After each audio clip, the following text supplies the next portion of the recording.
Hi, and welcome to round 2 of the World Senior Team Championship held here in North Macedonia on the Lake Ohrid.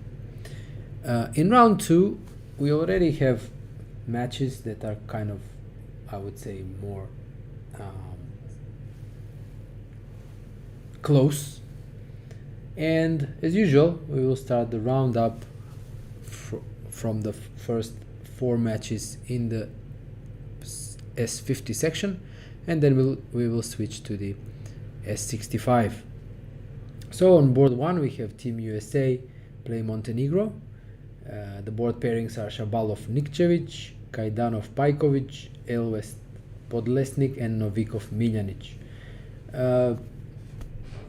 The US team obviously is a huge favorite, not just in this match but also in the whole tournament, and they outrate their opponents significantly on all boards. Perhaps only on board 1 is the closest difference of around 100 points. But anyway, it's a tough match, and well, anything can happen. So let's start by checking the games. So for some reason I cannot see, or it's all mixed up. Let me just check. No, for some reason I cannot see board 1, the game Shabalov Nikčević, and I only see Pajković Kajdanov here, which you can see on the screen, starting c4, e6, knight f3, d5. But I'm kind of suspecting that we may have again problems, because I doubt that white would think for so long on move 3. So I'll just go to the next game, Elvest against Podlesnik, which is an Imzo-Indian Rubinstein variation with 4th move e3. And again, black is thinking, but kind of not sure that this is really the situation on board. And then again we have something strange here going on, because on the game list I see here on board 3, which should have been the US match, I have the pairing Stebbings-Borgo, which doesn't really exist, because Giulio Borgo is playing Stebbings, but that's the match Italy-England 2 and shouldn't really be here. So I'm kind of confused how this is going on. Probably when I make a break I will go down to the playing hall and check what's going on. Also, the whole match on board 2, which is Poland against England 1, is missing. So I mean, I don't know what to say, but definitely I was looking forward to checking the games in this match, but what can I do? So then it seems that no, but even the match on board 4, which is Slovakia against North Macedonia, they are missing a board. So we have Mrva Georgiev, Motus Bogdanovski, which is missing from the game list here, and then Dobrotka Stanojevski and Kutirov Kantorik. So patchy broadcast. So Mrva Georgiev, we have 3 moves only, d4, most likely heading for a knight of Sicilian, but the game seems stuck on move 3. So let's keep checking the others. Dobrotka Stanojevski, okay, on move 3 again. Kutirov Kantorik, move 3. Okay, something is obviously wrong, but can't really say what it is. So Iceland is playing China, and even here some boards are missing, so difficult to follow what's going on. Let me check then the S65 section, and maybe if something's better there. So Knack, Vesterinen, Bingham, Meister, Kalinchev, Tuomala, and Kivimaki Köhler. The pairing seems to be correct, and Okay, on board 1 we have the Slav, knight h4, so about mainstream theory. Then on board 2 we have a Grunfeld. That's interesting always, the line with bishop f4. This line has been analyzed to many lines leading to a forced draw. So we will see if black chooses some of those lines or chooses something, let's say, more combative. Round 3 we have Kalinchev against Tuomala. What we had here is c4, e6, knight f3, knight f6, knight c3, d5, e3, c5, cd, d4. So we have a Tarrasch defense where white committed early on to play e3. Normally this is considered that it gives black good play. So, and then on board 4 we have Kivimaki against Köhler, and we have d4, knight f6, knight f3, g6, and now b4. Okay, this is interesting, trying in a way to expand on the queen side early on, because there was a time, I think it was at the London candidates, that Kramnik introduced b3 against Aleksandar Grischuk, and it's actually quite a popular an interesting way to meet black's fianchetto systems, because later white can decide, let's say after bishop g7, white can decide whether to fianchetto his light squared bishop, let's say g3 and bishop g2, and then wait with the development of the bishop on c1, whether to go to b2, or in some lines it can even go to a3.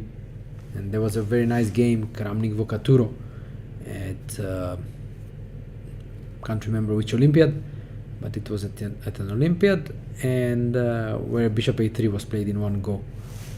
So b4, in a way, okay, I'm not sure if it's better, but it's okay, looks ambitious at least. So bishop g7, e3, short castle, a4, a5, b5, d6, and c3. Okay, c3, I'm not sure if that's necessary. White could have continued with development, but okay. So let's go then. John Nunn, Sediku against Nunn, knight f3, knight f6, g3, g6, b3. So there you go again, the b3 line. But here white is waiting with a d4 move, so it's let's say a bit more flexible, and we see bishop g7, bishop b2, short castle, bishop g2, d5. Nunn goes for more central, let's say, approach rather than a King's Indian setup with d6, and now c4. Okay, white could have gone d4, sorry, and then we would have some sort of a Grunfeld. But now with c4 we can have different setups. Yeah, it depends how black reacts now.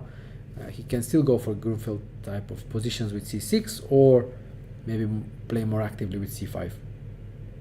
I would say both are possible, and we will see what Nunn chooses here. Anthony Kosten against Geladini Mahmoud. So c4.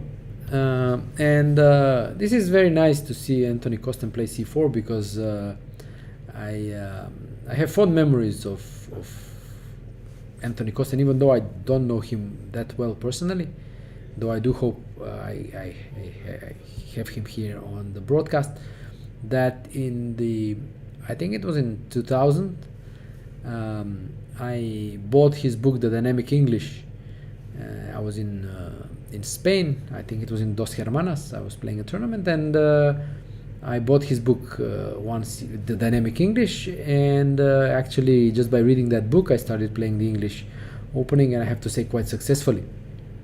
So no other preparation except for that book, because it was a really great book explaining the English in conceptual terms, and I really enjoyed it, and I've played the English ever since with really good results, and I have always felt comfortable here. So it's good to see him practice what he preaches. So c4, e5, g3. This was also the move order he suggested in the book. d5. This is it was considered not so good, but I was surprised to find out just yesterday when I was going over the latest tweak that actually Magnus Carlsen played this in his match, I think, against So. And after cd5, queen d5, knight f3, knight c6, knight c3, he actually went queen d8. And after something like bishop g2, he just developed normally with knight f6, let's say short castle, bishop d6, d3, h6. Okay, then he just castled, and well, it was kind of acceptable for black. So this is an interesting way to meet the English in a kind of a shortcut way to meet the move order with the second move g3. But in fact, this is also applicable. For example, if white starts with knight c3, knight f6, knight f3, knight c6, and I've seen Carlsen do this also, g3, d5. This is considered okay as the reverse dragon, let's say. C takes d5, knight takes d5, bishop g2. And now instead of the main line with knight b6, he actually went knight f6.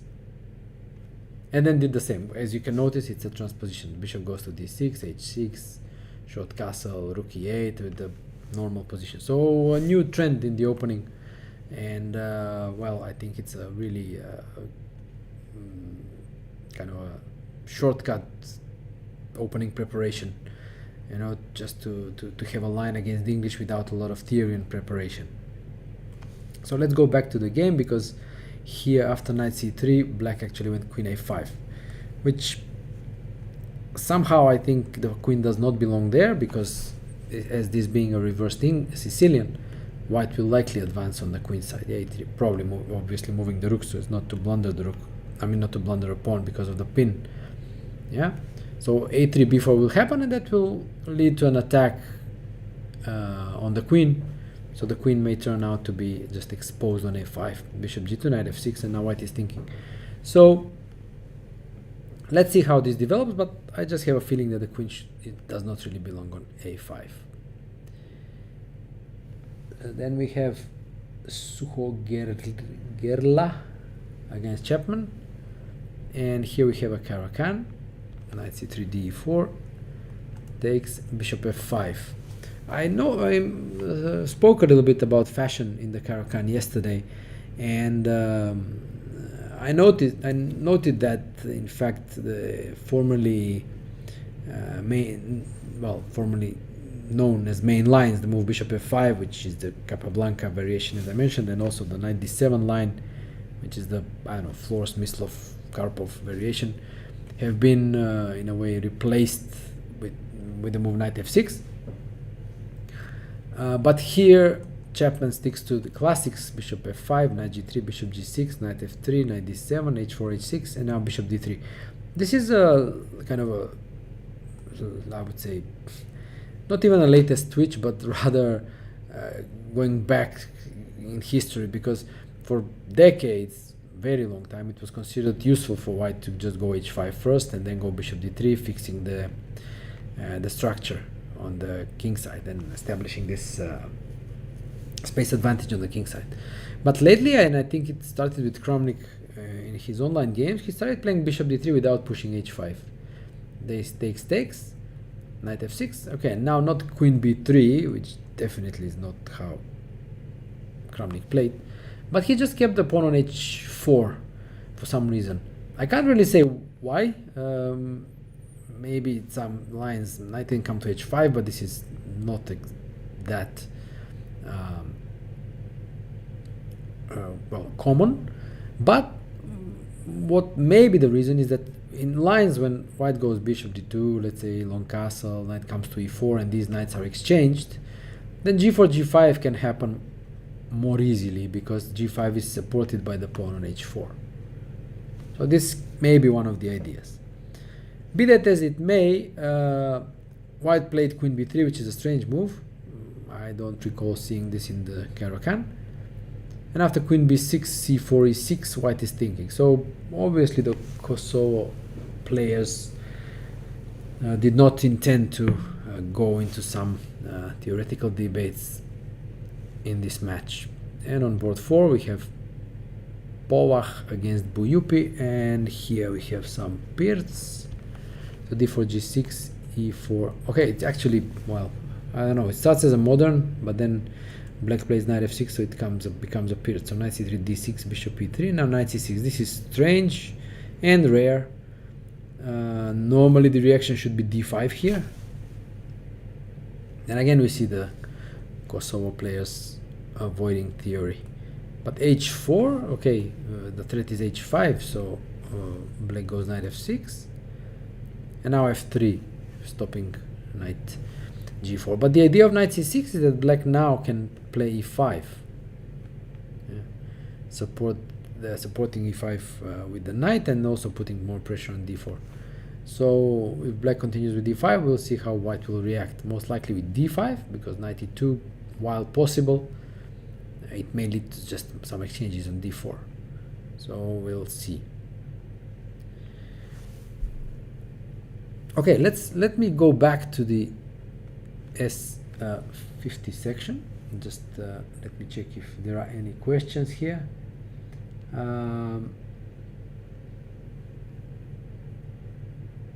On the okay, so far, oh, thanks Kevin, good camera presentation. Well, I'm glad you like it. Okay, just some comments a bit about the lines. So okay, nothing much. So let me just go back to the S50 section, and hopefully things have improved there. Yeah, it seems things are improved there. Okay, so let's go back and get a better view of the games.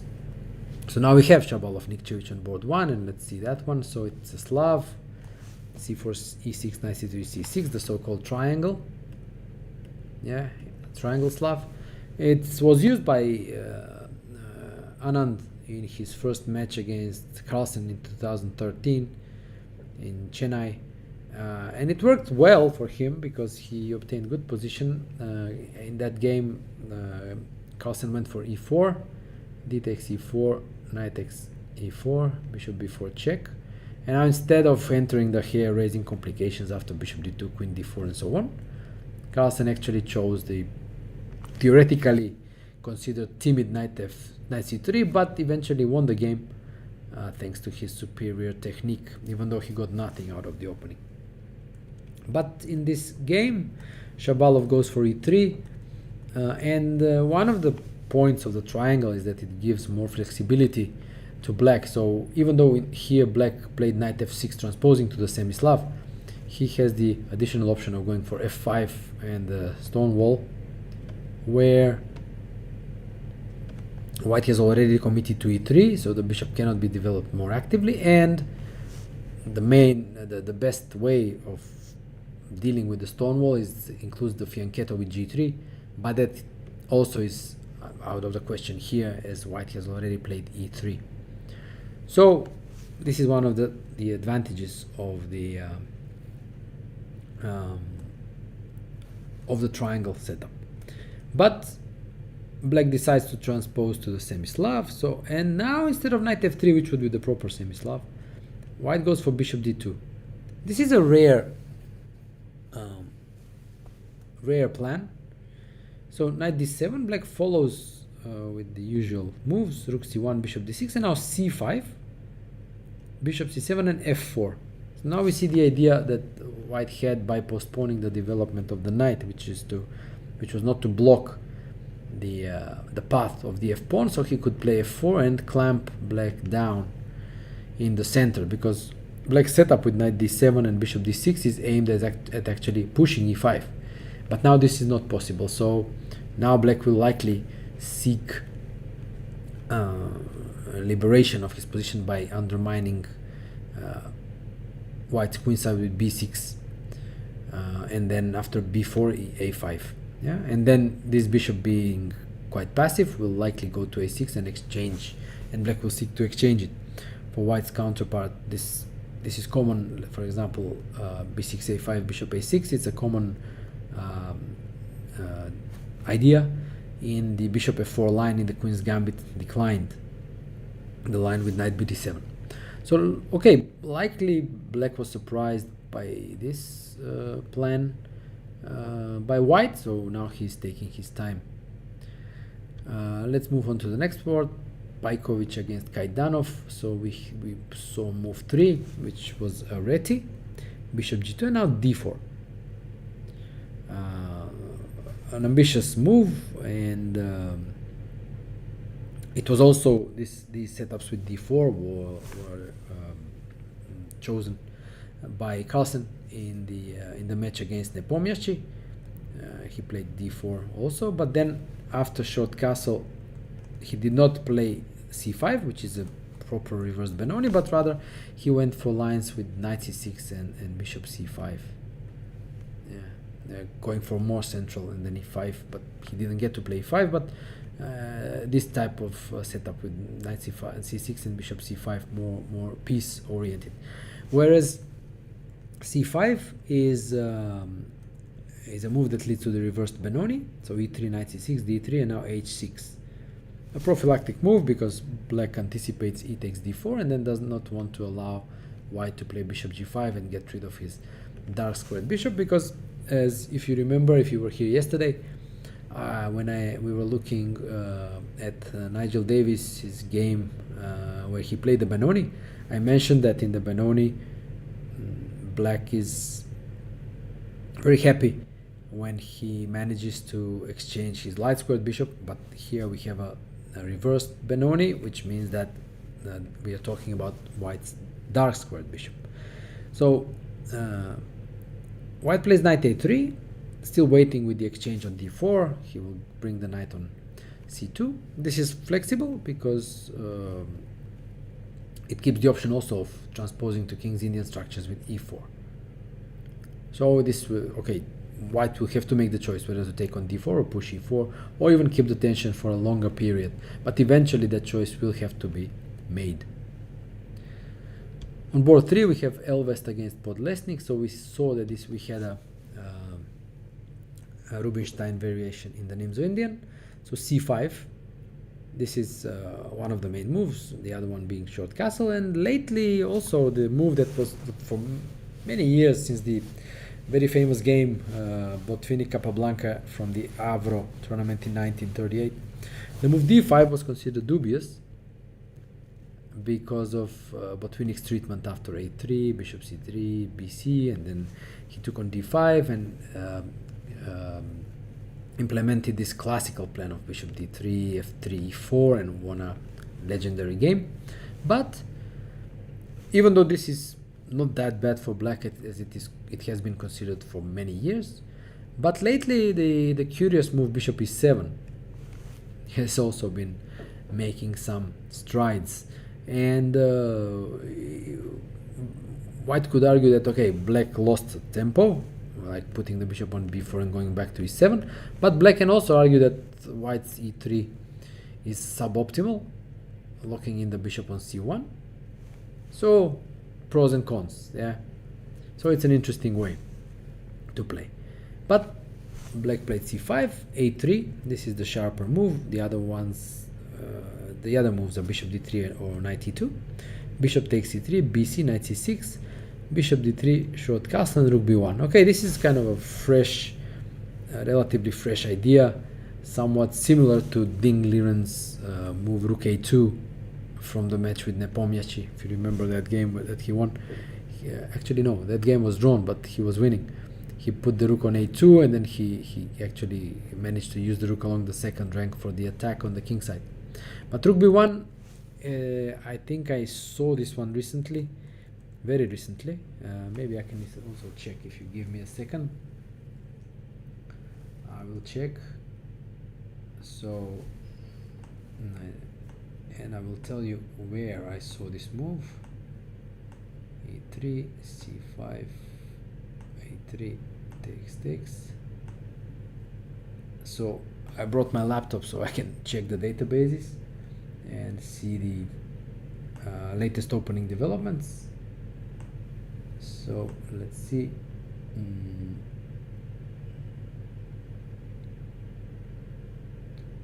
I kind of have the impression I saw this when in a game by Grishchuk, but I may have. Let me see. Just make some more moves.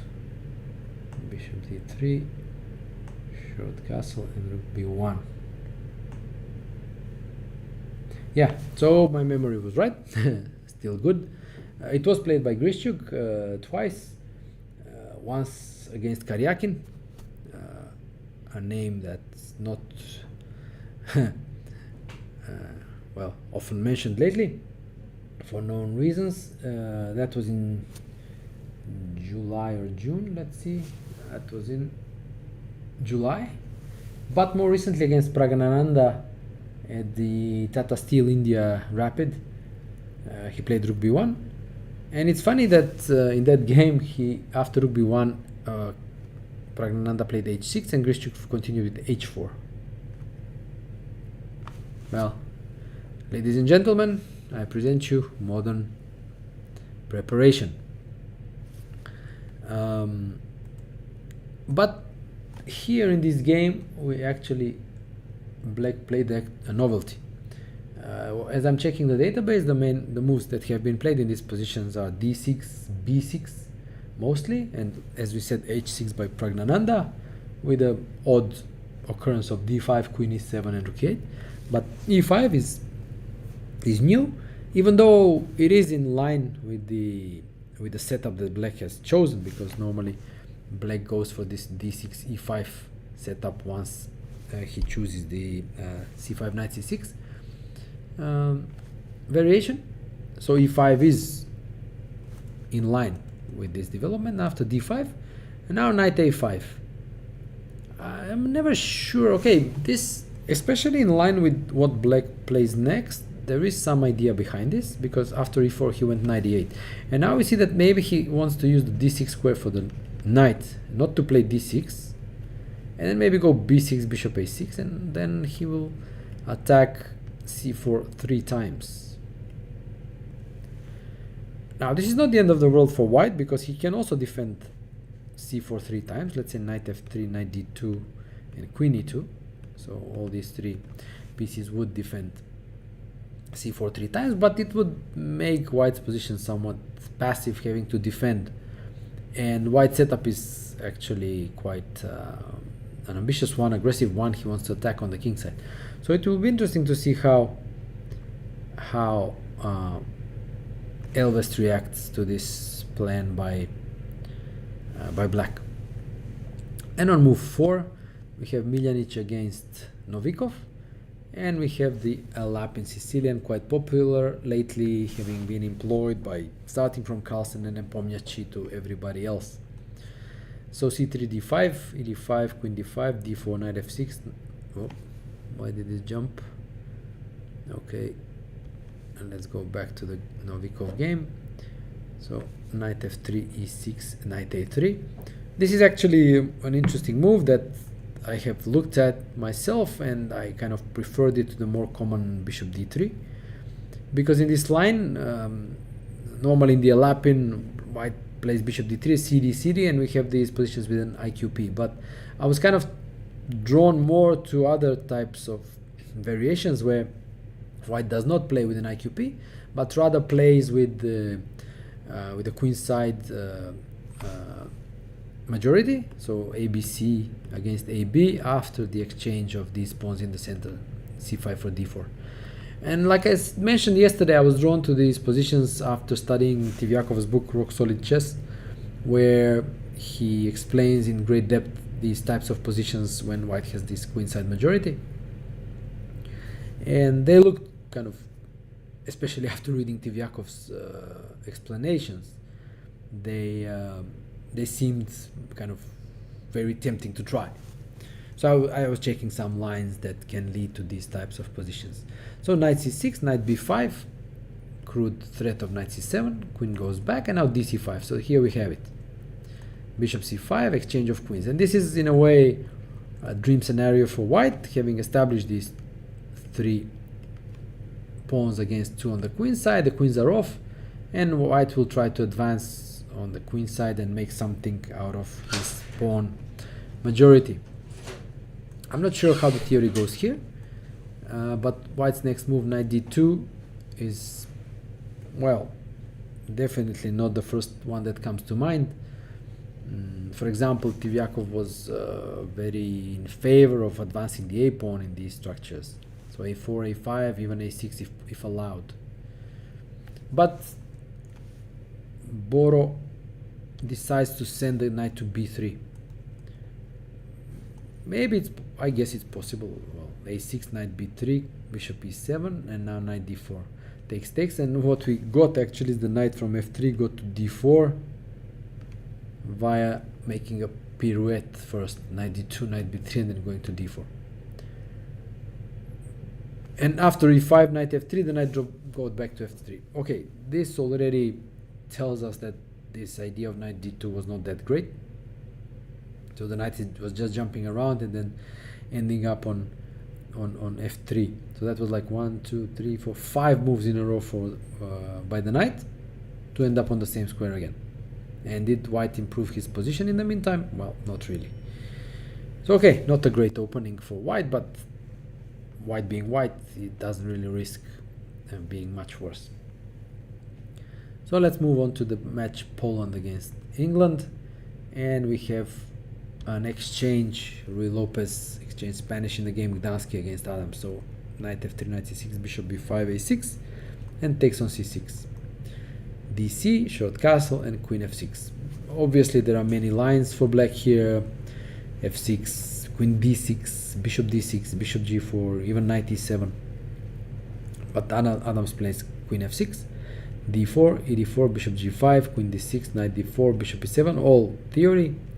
Takes on e7, knight c3, bishop d7, knight d2, and long castle. So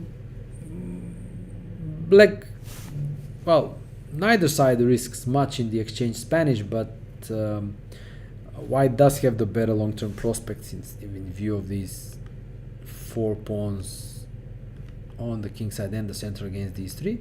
But usually black doesn't have much trouble controlling these 4 and even in an endgame. Yeah. And now it's interesting that white avoids an endgame because, for example, taking on d6 would straighten up black structure. So he would no longer have this majority because the d6 pawn is here to control e5. And he goes queen c1. The idea is queen e3, obviously, and then to threaten queen a7. So knight g6, queen e3, threatening queen a7, king b8, rook a d1, queen e7, and rook d4. So 15 moves played so far. Problem-free position for both players, and white will obviously double on the d-file, and I expect mass exchanges on the d-file, both rooks, which on the other hand brings white closer to an endgame, which is his ideal. Exchange as many pieces as possible and try to win the endgame. So let's see how Adams deals with this, let's say, long-term plan of white. On the next board we have John Ems playing Vitalis Sapis, and we have a Caro-Kann, d4, d5, e d5, cd5, bishop d3, popular line. The exchange variation in the Caro-Kann played by Fischer in the 70s and pretty much everybody in the 21st century. I have to note though that now the move bishop d3 is by far the main line, but there is something to be said about this move knight f3, which basically I recommend it in my chessable course with the idea of jumping knight e5 on the next move. So let's say knight c6 and knight e5. This has been popular some time ago and has been abandoned in the meantime, but there are quite a few interesting ideas here that I discovered. So I think it's a hidden gem in this line of the Caro-Kann. But bishop d3 was played, knight c6, c3, knight f6, and bishop f4. This is also what Fischer played. Carlsen lately has shown his preference for the move h3, limiting the development of the bishop on c8. Bishop f4, and now g6. Yeah. In the famous game Fischer-Petrosian from the match USSR World in 1970, Petrosian played bishop g4, queen b3, queen c8, knight d2, and now knight a5, I think, was played. Well, I'm kind of misremembering this one. No, it was not like this. It was not like this, but let me check how it was, because I'm really curious about this one now. I kind of had a pretty... I remember this one pretty well, but haven't revised it in quite some time, so it's good to... let's see... Oh, where was this? Caracan, okay, not there. This one. Bishop f4. Yeah, okay, sorry. So not queen c8, but rather queen knight a5 here. Okay, queen a4 check, bishop d7, queen c2, a6, and now this was the great move that Fischer came up with, which was a4 to prevent bishop b5, and he won a legendary classical game. Yeah, but improvements have been found, and it's also possible for black to play bishop g4. Yeah, but black goes g6. This is a more modern treatment, the idea being to have the option to play bishop f5, and we saw this yesterday in the game of Kutirov from the Alkaloid Macedonia team when he played this. Yeah, so white continued with knight f3, bishop g7, short castle. It's funny that he doesn't play h3, stopping bishop g4, intending to likely meet it with knight bd2, and then if bishop f3, knight f3. So short castle, rook e1, bishop g4, knight bd2. Okay, so this is what I said. Rook c8, h3 now, and bishop f5. So black does not exchange directly, but he rather wants to exchange the bishops rather than bishop 4 knight. And now, as I mentioned yesterday, white has three reactions here. One is to take on f5, fully possible here because the black has castle, so he can't really use the g file for any attack. So that's one idea. And then let's say continue with knight e5. Another idea is to keep the tension between the bishops with a move like knight f1 or maybe knight b3. Okay, and let black take. And the third option is chosen by Ems, which is to retreat the bishop to f1 and leave that bishop on f5. And I remember I have played a game where I also implemented this this idea of retreating the bishop, but I retreated to e2 in order to have the f1 square available for the knight, because then I played knight f1, knight e3, harassing that bishop with a knight. So again, going for the exchange of knight for a bishop. But white played bishop f1 and a6 by black. It's not really easy for black to go for a minority attack here, because apart from white being well developed, the move b5 would weaken the c5 square, and the knight is only 2 short steps from using that square. And as Carlsen's games have shown in this reverse Carlsbad structure in the Caro-Kann, white can actually be very successful by playing on the queen side himself. In fact, Ding Liren also won a very nice game against Nepomniachtchi in the match by playing on the queen side in the Carlsbad. So a6, I guess it's a possible move, but I doubt that black will start advancing with b5 and so on. In fact, white can start with a4 now and then start playing on the queen side. Let's say knight b3, a5, then if the pawn on a5 is not hanging, knight c5 followed by b4, and start pushing on the queen side. So a rich middle game position here in the game Ems Sapis. And on board 3 we have Sielitsky against Fleer. So we have d4, d5, bishop e4, London system, c5, e3, e4 is a much sharper alternative here. So e3, knight c6, c3, knight f6, knight d2, and bishop f5, queen b3, queen d7. Okay, one of the most solid systems against the London, but really black has very comfortable position here. Knight f3, now c4. I'm pretty sure e6 could have been played, but maybe Glenn was wary about some bishop b5, knight e5 ideas. So c4, queen d1, e6, now knight h4. Okay, going after the bishop, bishop d6, takes, b3, b5, a4, b4. Okay, this idea is known from the Queen's Gambit decline, the line I mentioned with bishop f4, when it is white who in some lines can react like this.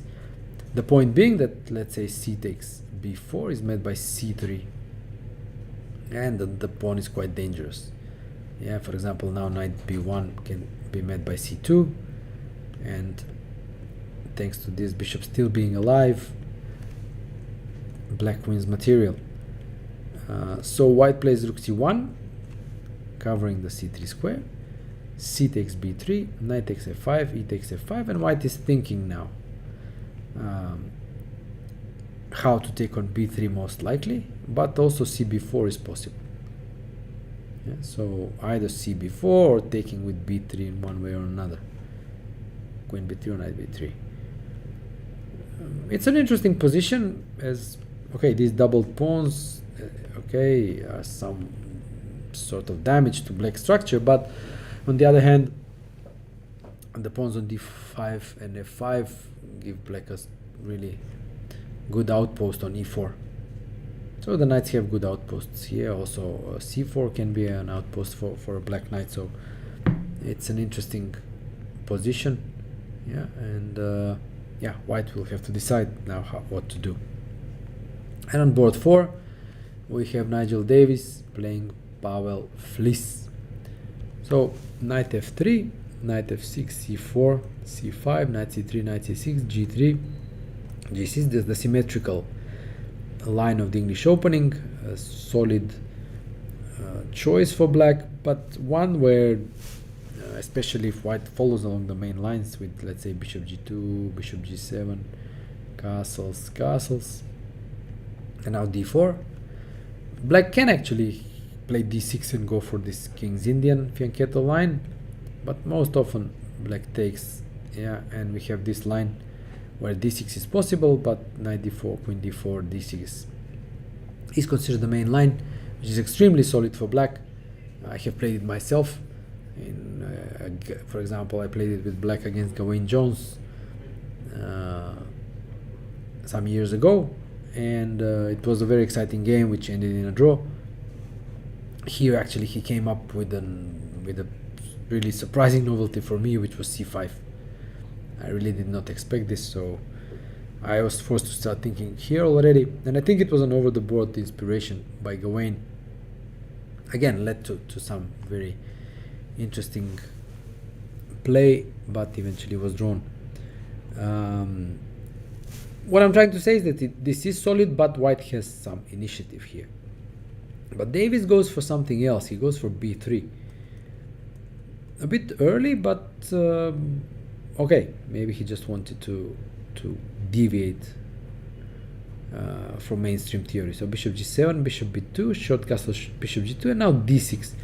Normally the reaction to when white does not play d4 is for black to play d5 himself, yeah, which I think is quite possible here, or to play d6 as he did, and after short castle to go e5 as a way to restrict the activity of this bishop on d2 by erecting this structure of black pawns on dark squares.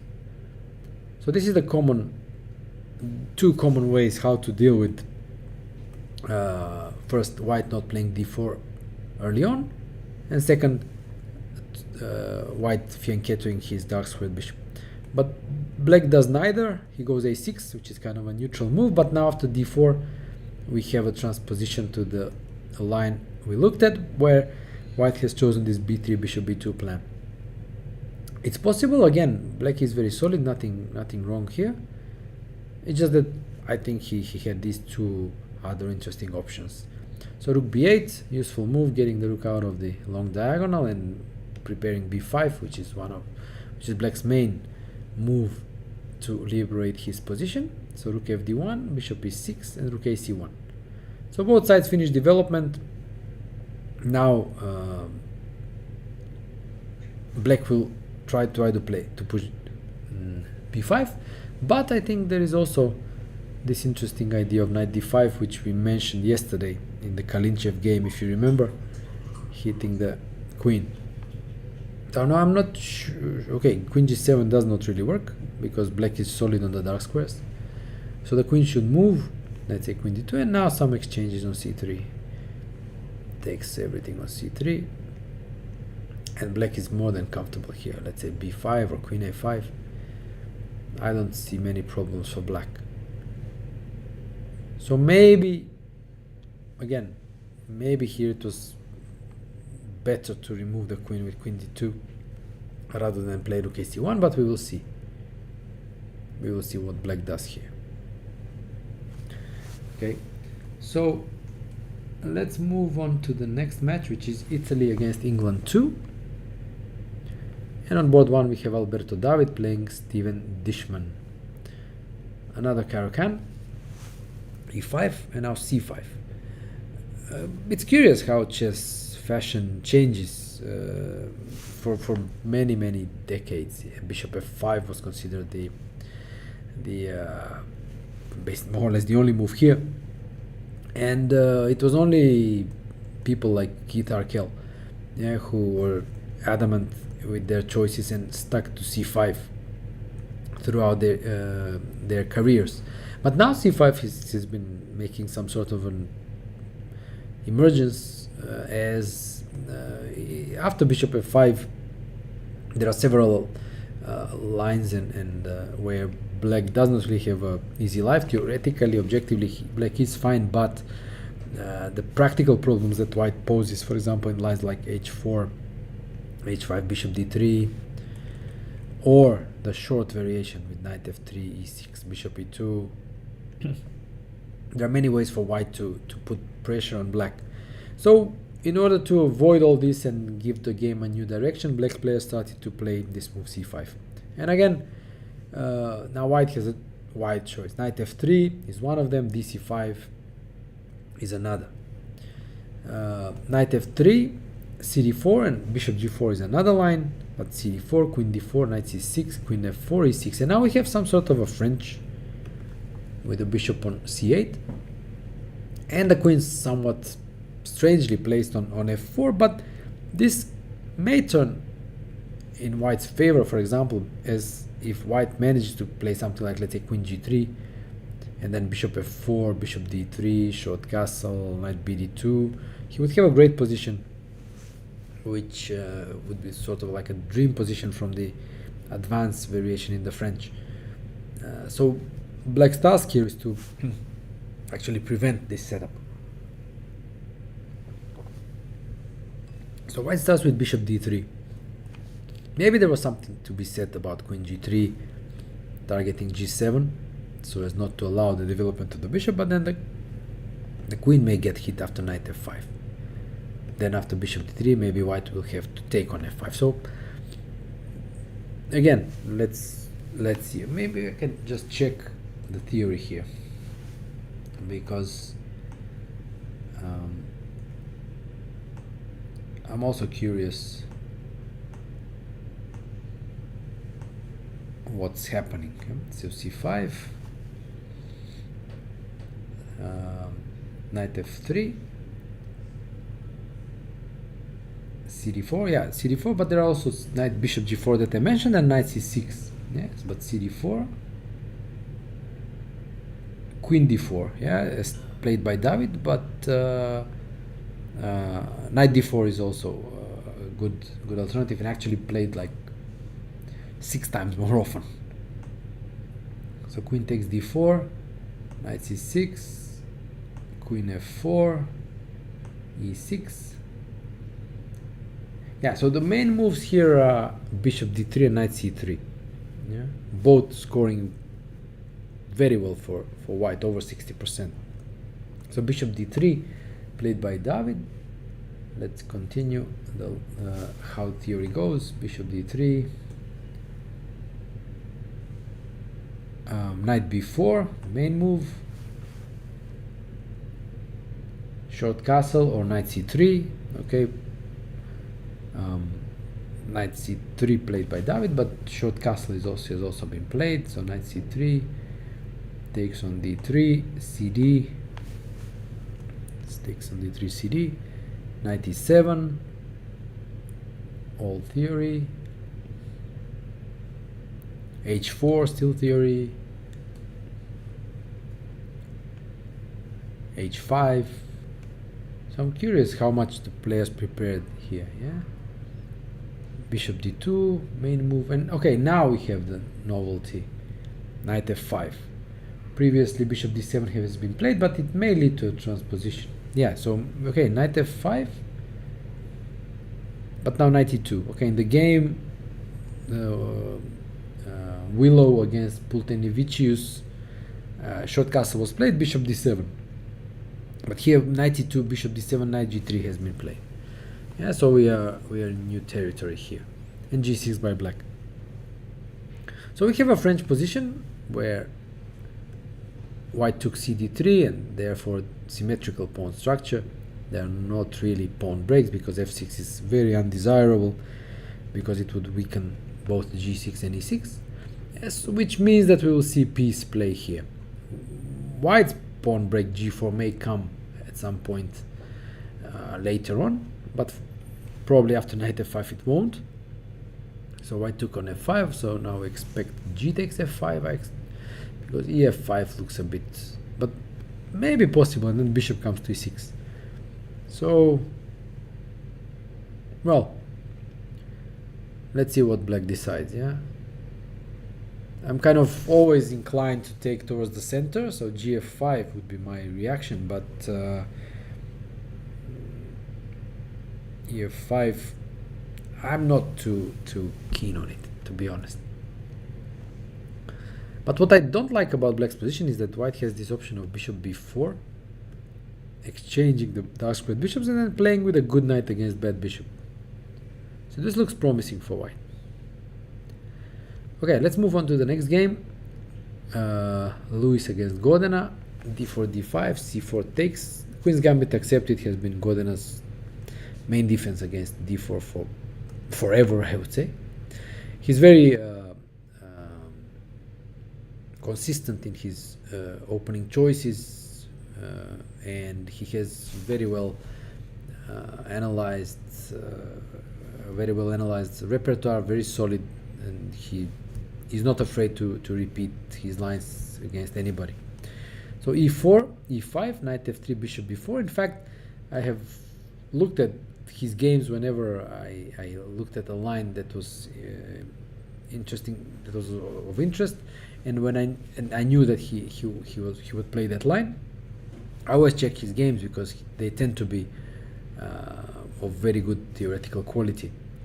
So in fact, I even based my recommendation in my 1e4 simplified course against the Pirc and the Modern. I based it mostly on games by Godena and Tivyakov.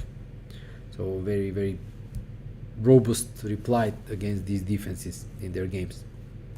So knight c3, d4, knight d4, knight d7. This is also what I have looked at many years ago when everybody was developing the knights on e7 and c6, but then I just discovered that it's, and also games by Godena and others, but not many others, actually that the other development, knights on d7 and f6, was actually quite viable, and I liked this from black's perspective. So bishop c4, knight f6, short castle. A lot of theory here, but I remember analyzing this extensively from black's point of view, and I found it very, very solid and quite interesting. So I'm curious how this game continues, especially as I would like to compare with my notes. Okay, bishop f4. Okay, I'll tell you quickly whether this is any good, because like I said, I've looked at this, and I'll tell you if I have looked at it actually. Castles. Okay, bishop f4. Actually, it's a pawn sacrifice. I've looked at it, and I don't know if there are any new developments because I haven't checked for a while, but oh, it scores pretty well. It's 70% in white's favor, but it hasn't been played really a lot, and Some of the games, okay, are not of the highest quality. And I've looked at that actually black should take the pawn here. So bishop takes c3, b takes c3, knight takes c4.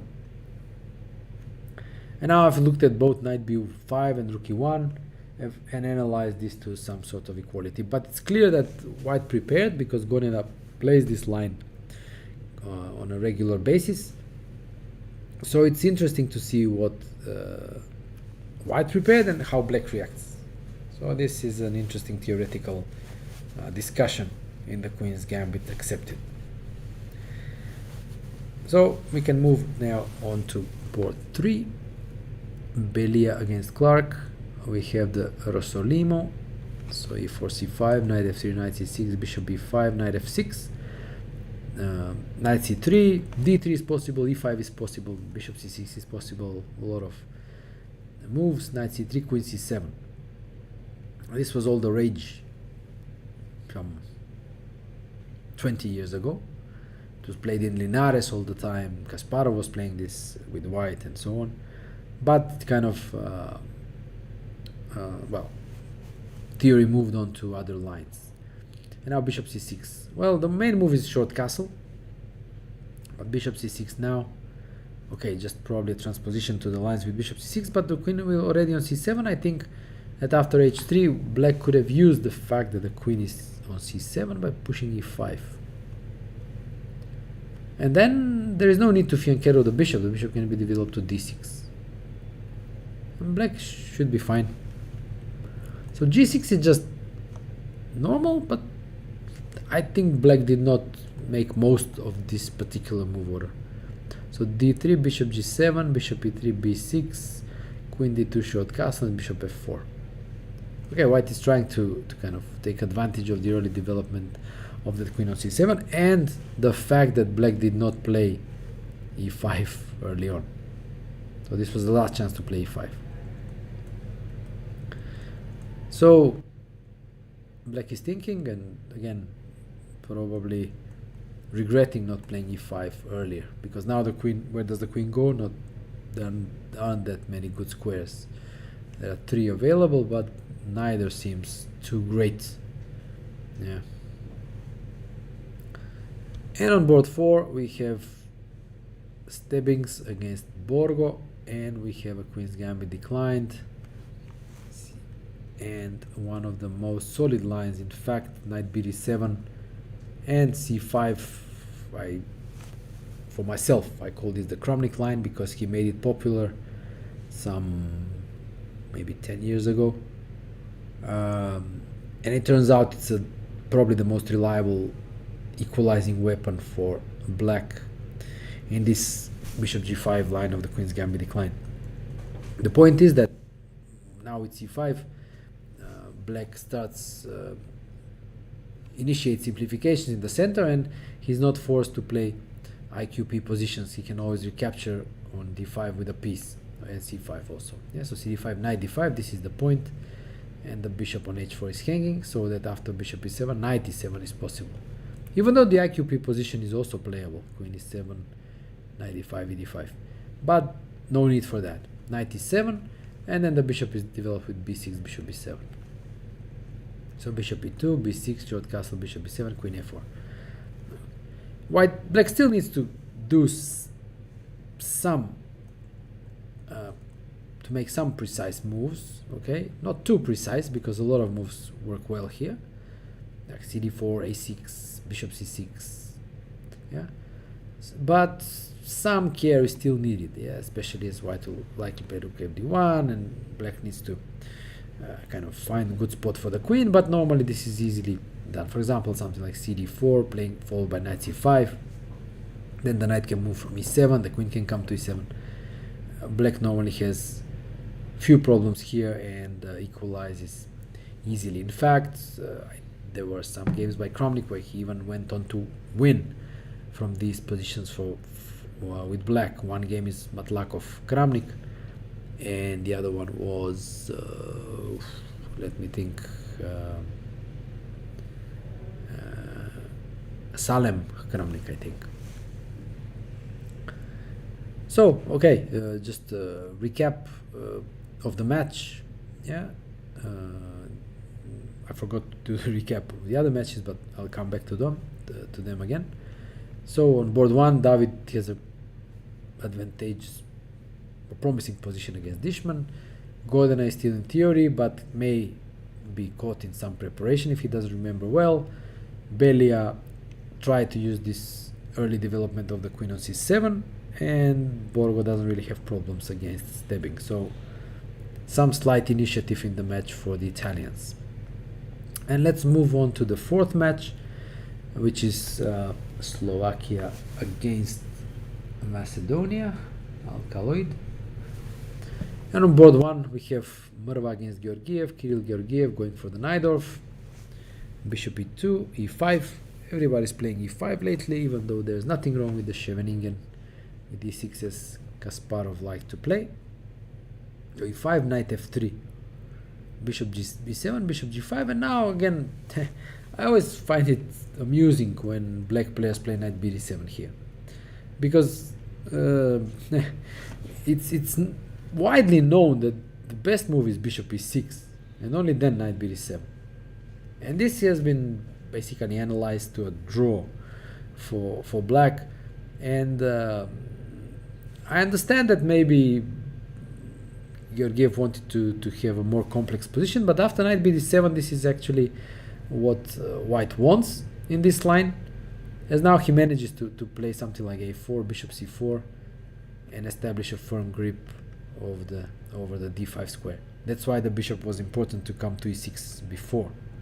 Oh, come on, too many arrows. Yeah, that's why it was important to come to e6 to prevent bishop c4 by white. Yeah. Knight h4. Okay, this is a bit off the beaten track, because I still think white should play in the center with a4 or knight d2 or bishop c4. But knight h4, it aims to take advantage of the fact that the bishop no longer controls the f5 square. And I'm actually curious about this move, because I will just check. And let you know immediately. Yeah, I've looked at a4 mostly, yeah, but knight h4, actually it's a very, very, very rare move. I have only 3 games of it in my database, and all of them. What? This is a surprise. Huh. This is a surprise. I mean, okay, 2 of them were computer games or correspondence games, yeah. But one actually is the game Bredov against Bobby Fischer, played in 1957 at the Junior Championship of the USA. Well, who would have thought? Yeah, Bobby Fischer having played against knight h4. He reacted with h6, and after bishop e3 he went knight b6. And now white saw nothing better than to come back to f3, and after bishop e6 Fischer later on jumped knight c4 and won in 29 moves. Okay, so here we have an interesting historical parallel here. So let's see what Kirill does here, yeah? Does he go Fischer's way or he does something else? Okay, this is funny.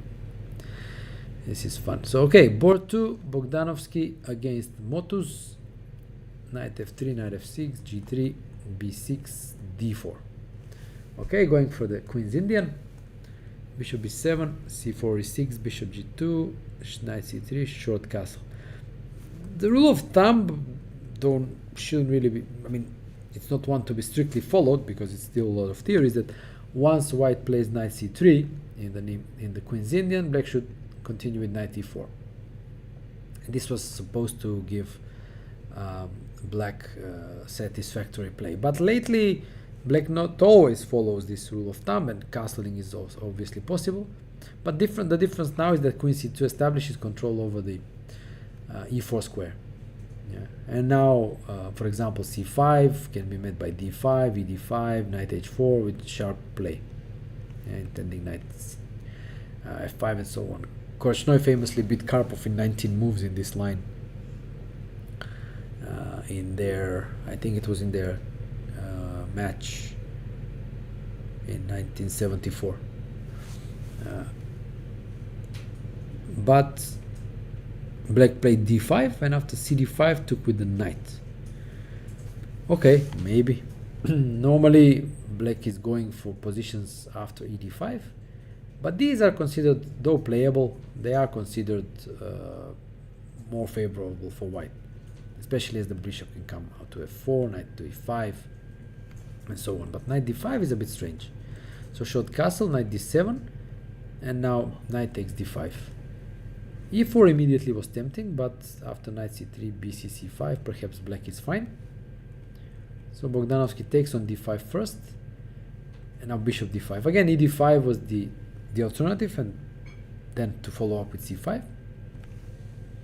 But bishop d5 just looks suspicious, because just allows e4, rook d1, and then d5 will come whenever black plays c5. It looks like white has a good initiative here.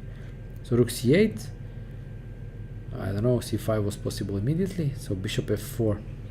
In fact, I would say c5, d5 takes, and bishop d6 was kind of, even though I'm not sure. This looks, these lines are always dodgy for black, to allow this very dangerous passed pawn on d5. So rook c8, bishop f4. Bishop f4 now prevents the black bishop from coming to d6. So knight f6, knight e5, c5, d5. Okay, so there we are. Takes, bishop d6, and knight c6. Okay, this looks just tremendous for white. Just looks tremendous, and well, just a badly played opening for black. Okay, board 3, Dobrodka against Stanoyevsky, d4, d5, knight f3, 6, e3, knight f6, c4, bishop e7. So we have a queen's gambit declined with e3 early on. This is often played by Kromnik actually in his online games when he just wants to avoid theory. So knight c3, short castle, queen c2. I was considering this actually as a way of playing with white, and in fact I discovered that probably the best attempt here for white is to move a3. And strange as it may sound, the idea is prophylactic, because if black goes c5, now after dc5, bishop c5, white can actually continue with b4. And when the bishop drops back, bishop b2. So white kind of got some space on the queen side and developed the bishop on b2. It's nothing much, but white rarely has much in the queen's gambit decline. Queen c2 is rare, and I don't think very good, because it doesn't help development, and I don't see the idea. So c5, normal reaction, dc5, bishop c5, a3 now, a5, stopping b4, bishop e2, dc4, and castle. Okay, equal position, yeah. White did not play very ambitiously. The queen is not so great placed, a great piece on c2, but white will regain the pawn on c4, and then we have the symmetrical position, and okay, just it's the beginning of the game, safe position for both sides. And on board 4 we have Kutirov against Kantorik, the Dutch, d4, f5, g3, knight f6, bishop g2, g6, the Leningrad variation, knight d2. Okay, possible line. The idea is to push e4 early on. I don't really know the theory here, and whether black should stop e4 by playing d5 or not. In the game, black decided not to. So bishop g7, e4, takes, and d5 now. Well, I don't know really how good this is. The bishop draws back, knight c6, knight f3. Now the whole battle is whether black can push e5. If he can, under good circumstances, black will be fine. If not, I think white will have an edge. So this is the whole fight here. So bishop g4, all fighting for the, controlling this knight, e5 square, c3, defending d4, short castle, h3. And now bishop f5, but I wonder whether it was possible to take on f3 and push e5. Yeah. So obviously white must take, and now the point is that d5 is hanging, yeah. But I don't know whether there is compensation here for black or not, to be honest. There isn't really a good way to defend d5. That is the problem. But maybe it's just a bit too much, so maybe it doesn't work. So bishop f5, castles, queen d7. The same problem is, but maybe bishop e4 is possible move, yeah. To exchange these bishops and defend d5 and push e5, yeah. Maybe, yeah. But queen d7, g4. Okay, forcing the bishop to e4. Not sure if this was maybe king h2, but okay, bishop e4 can still come. g4, bishop e4, rook e1, king h8. And now sacrifice on e4. Takes, knight g5. Okay, this is getting sharp and kind of interesting. I don't think white was forced to do this, but he did it. So let's see, what's the idea? Well, the idea is to get one pawn back and then play based on the inherent solidity of white's position. Also, black has doesn't really have good open files for the rooks, because the rook on the f file, okay, f2 is not really targeted, and the d file, semi-open d file, the d4 is very well defended.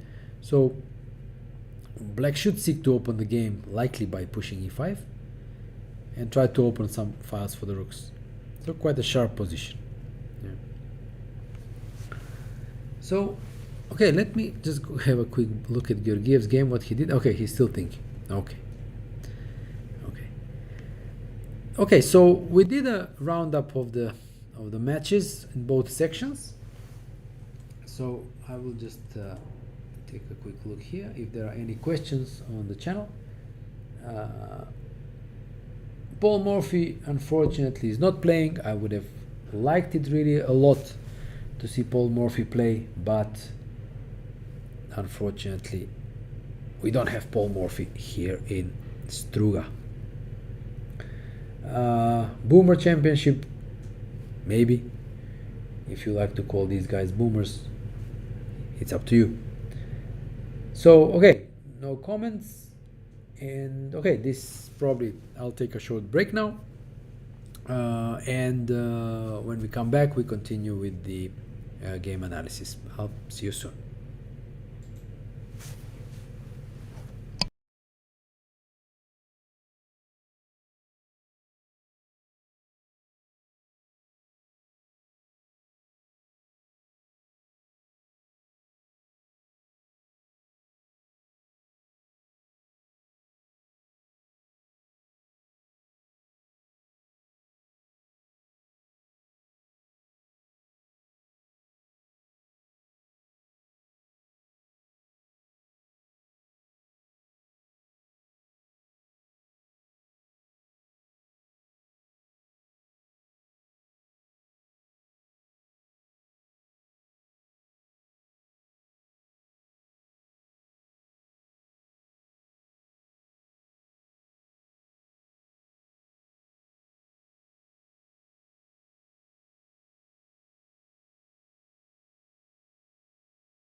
Hi.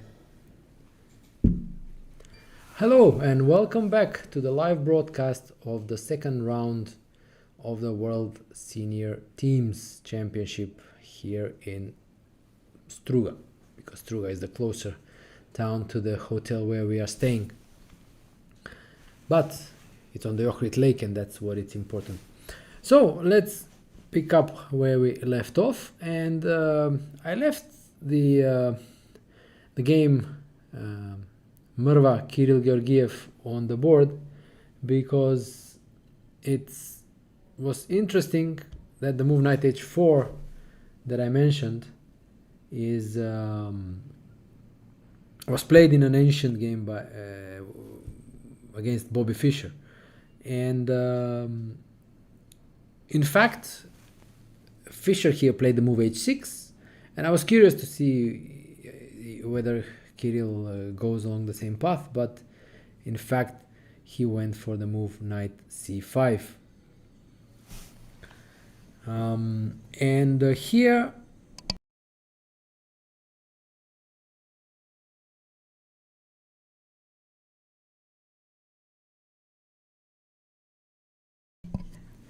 so Kirill actually went knight c5. The idea is again to control the f5 square. And now white went for the operation bishop takes f6, bishop takes f6, knight f5, bishop takes f5, e takes f5, and e4, opening the diagonal for the dark squared bishop. And here what white did is that he sacrificed the pawn with knight d5, bishop takes b2, rook b1, bishop e5.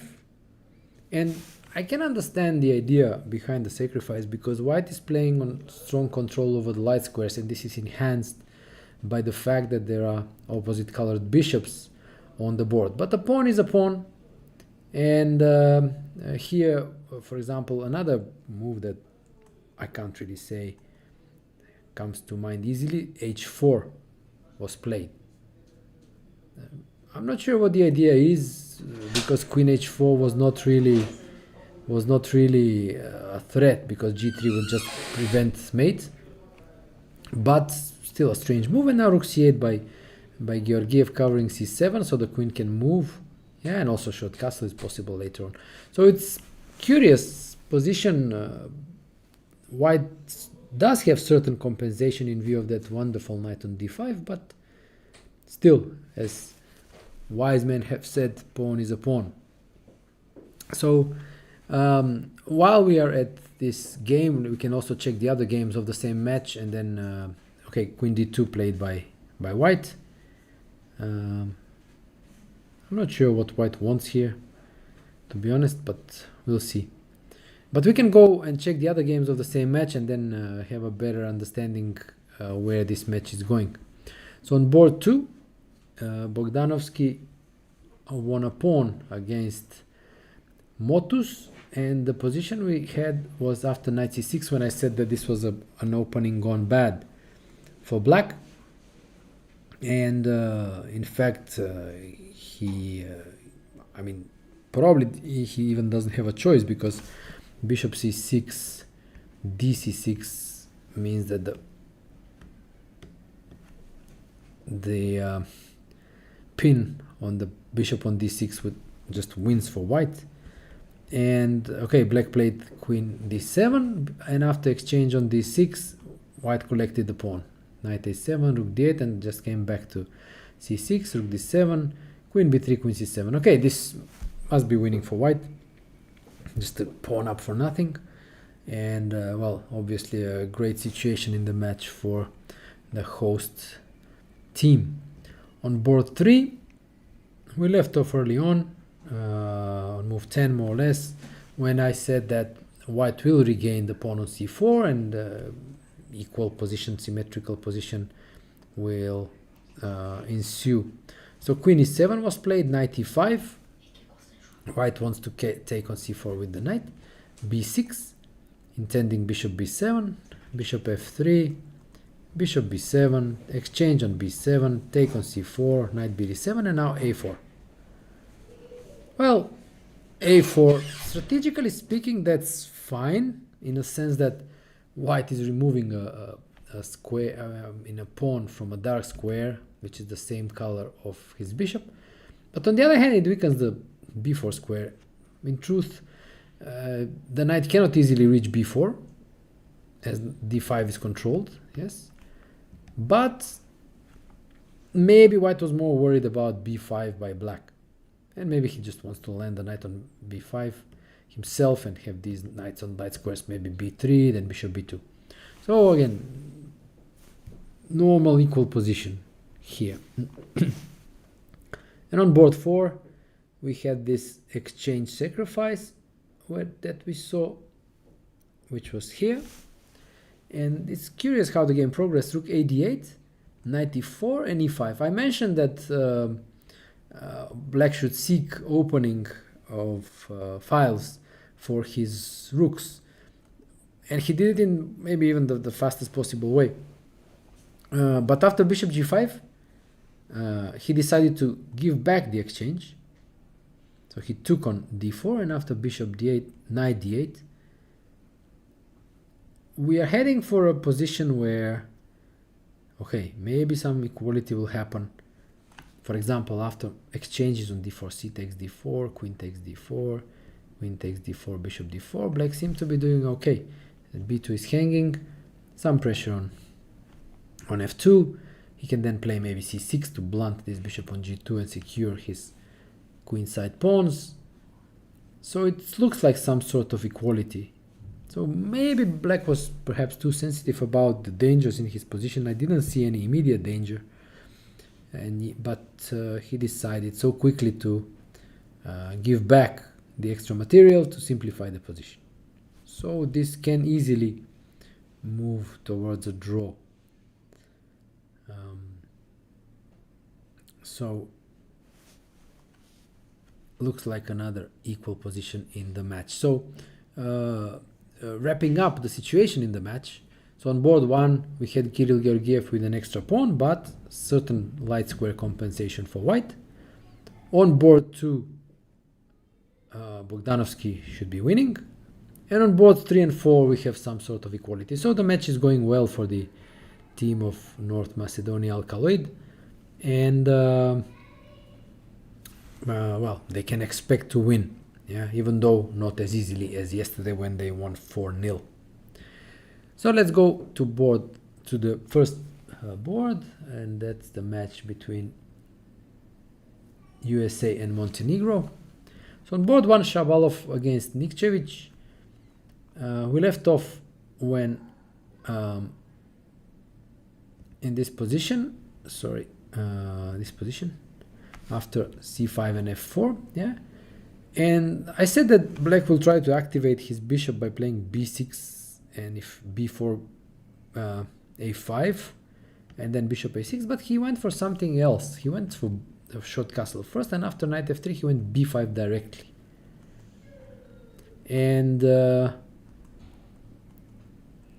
it's surprising, at least to me, because against something like b4, let's say a5, a3, how does that bishop on c8 see the light of day?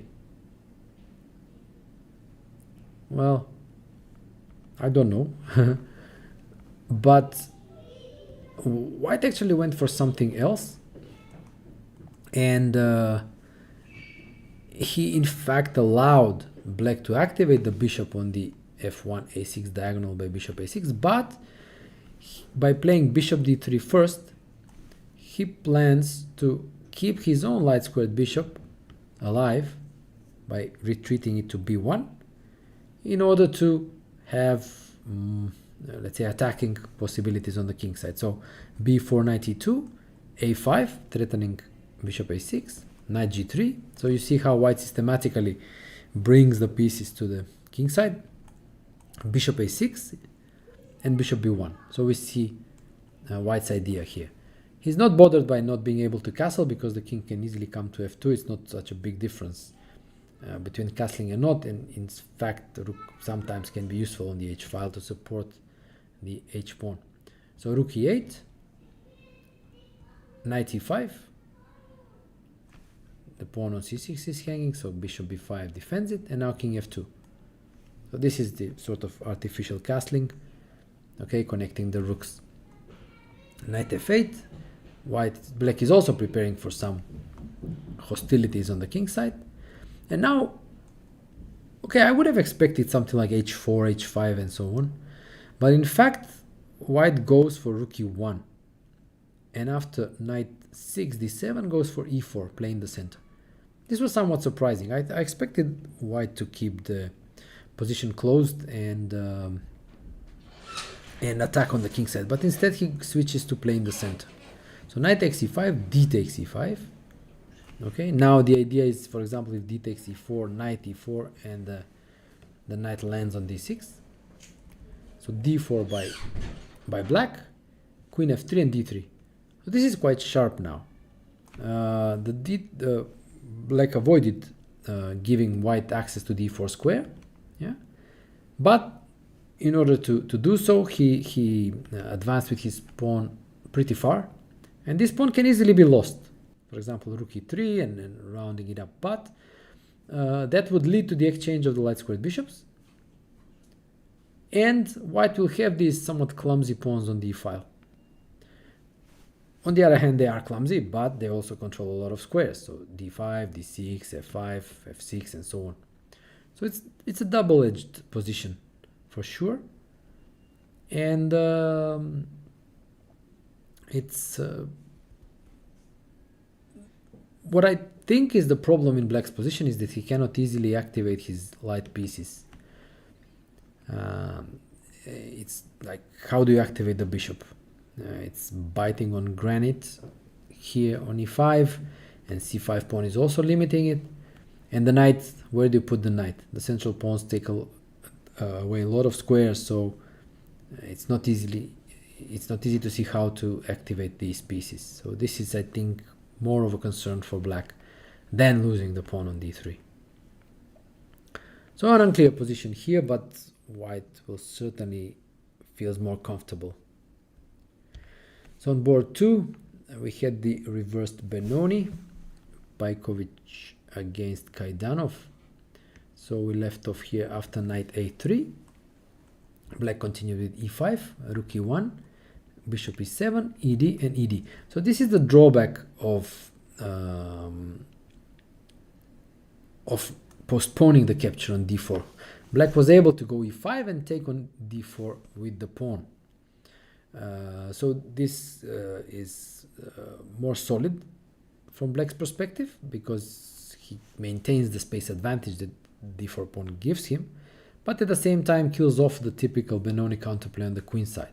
So just to illustrate, okay, obviously black cannot take with the c pawn because e5 is hanging, but what I was trying to say is that in such positions white has this clear counterplay on and a plan on the queen side by trying to push b4, and we saw this very nicely demonstrated yesterday in the game by Nigel Davis. But after ed4 the position is quite solid, and black is comfortable with the extra space. An important factor is that this h6 move prevents bishop g5 and bishop f6, which would be very nice for white, but in fact white can play bishop f4 and knight e5 to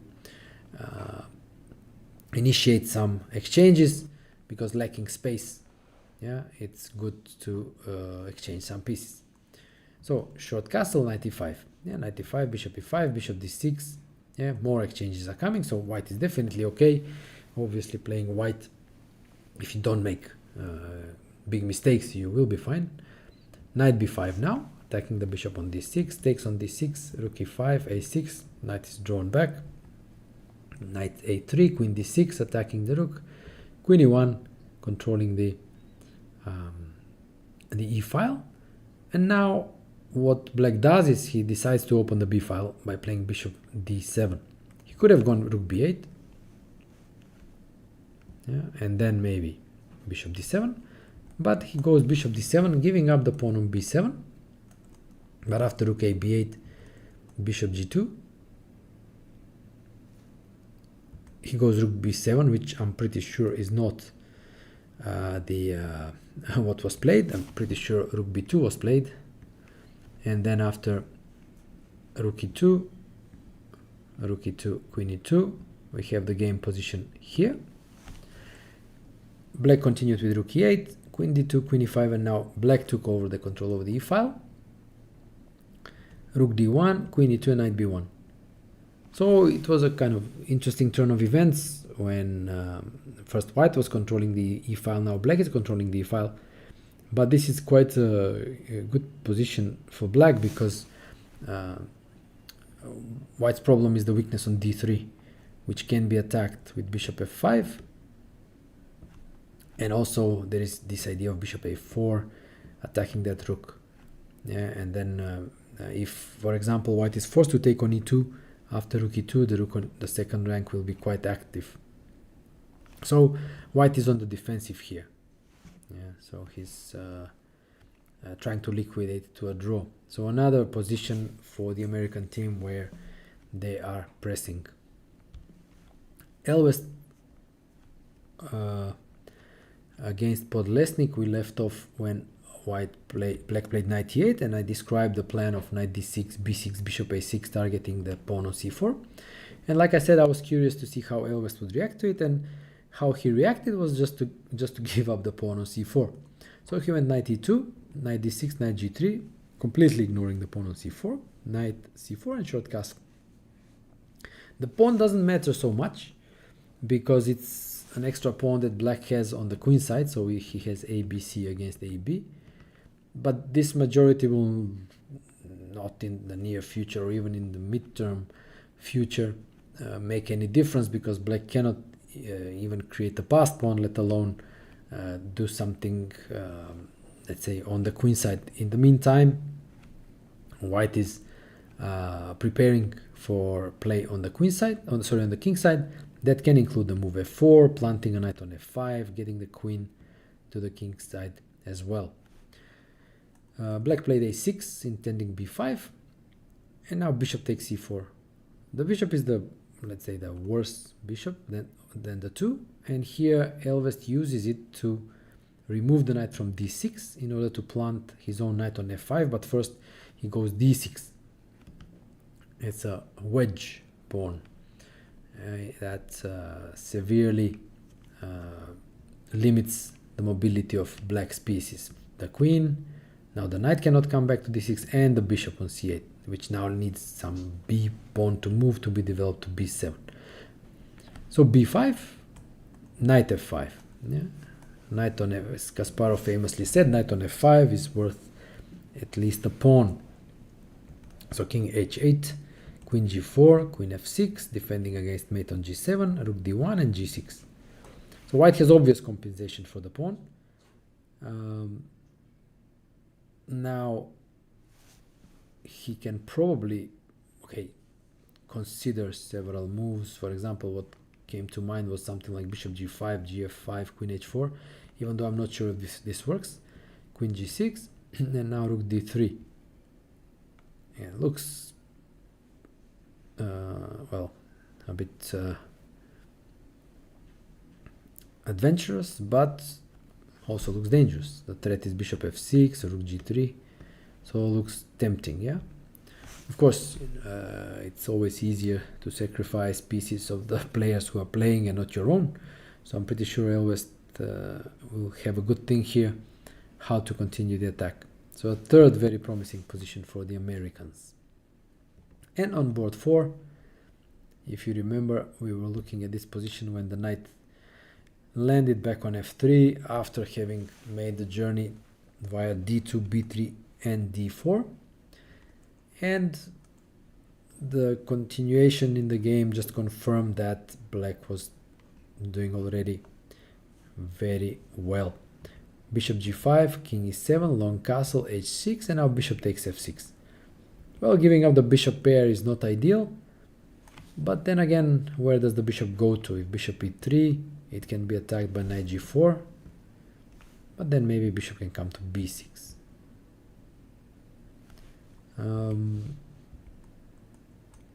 Not sure why white wanted to take on f6, because he followed up with knight d2, and I guess the idea was to sort of control the light square somehow. But I'm always suspicious when giving up the bishop pair for no concrete reasons. So bishop c5 followed, attacking f2, knight e4, attacking and defending, bishop a7, bishop c4. So white is relatively active, especially having in mind that he has access to the d6 square. So black decided to exchange the bishops. Bishop e6 takes f takes e6, f3 and h5. And again, this is a very comfortable position for black, typical in, okay, this wasn't a lap in Sicilian, but also in other lines of the Sicilian, where black has this mobile pawn majority.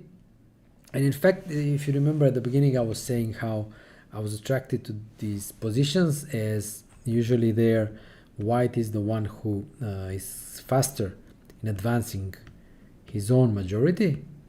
But here we have actually the reverse. White hasn't started advancing his majority, and it's doubtful that he ever will.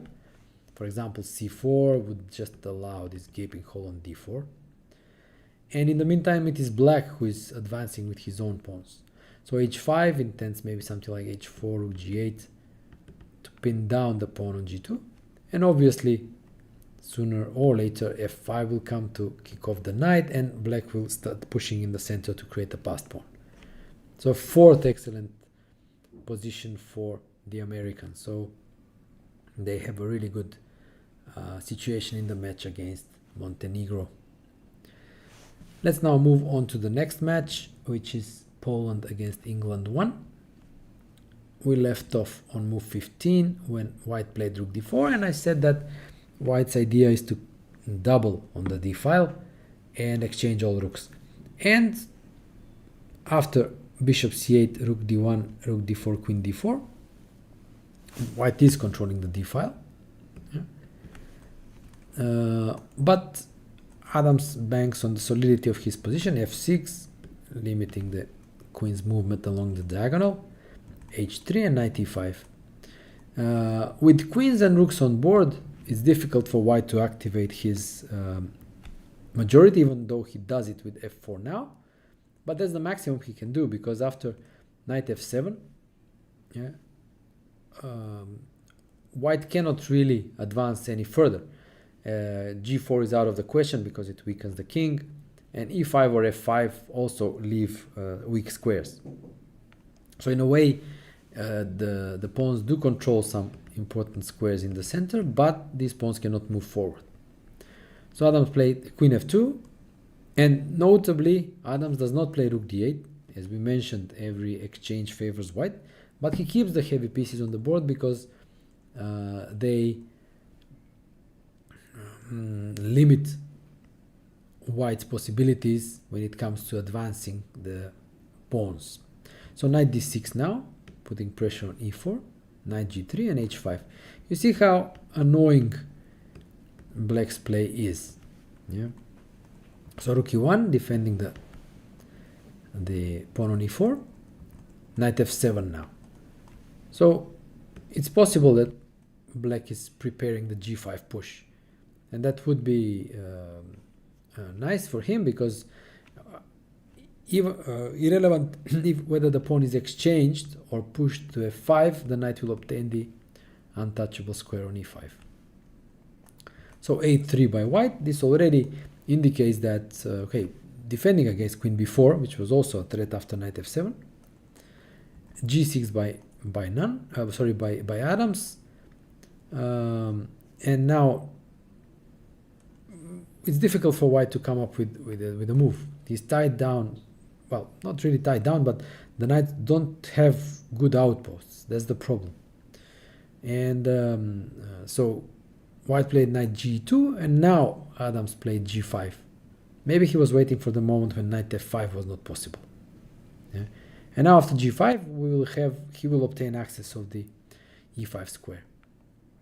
So it's a playable middle game where well, both sides have their trumps, but I get this impression that it is black already who is trying for a little bit more. Yeah? Black is totally safe if just staying put, playing moves like rook e8, rook h8 or something like this. Nothing really can happen because white cannot advance, but already by playing g5, I think Adams is trying to play for more. Jacek Dansky is a serious grandmaster, but the position is such that black can try for more, as it feels as if white's play has come to some sort of a standstill.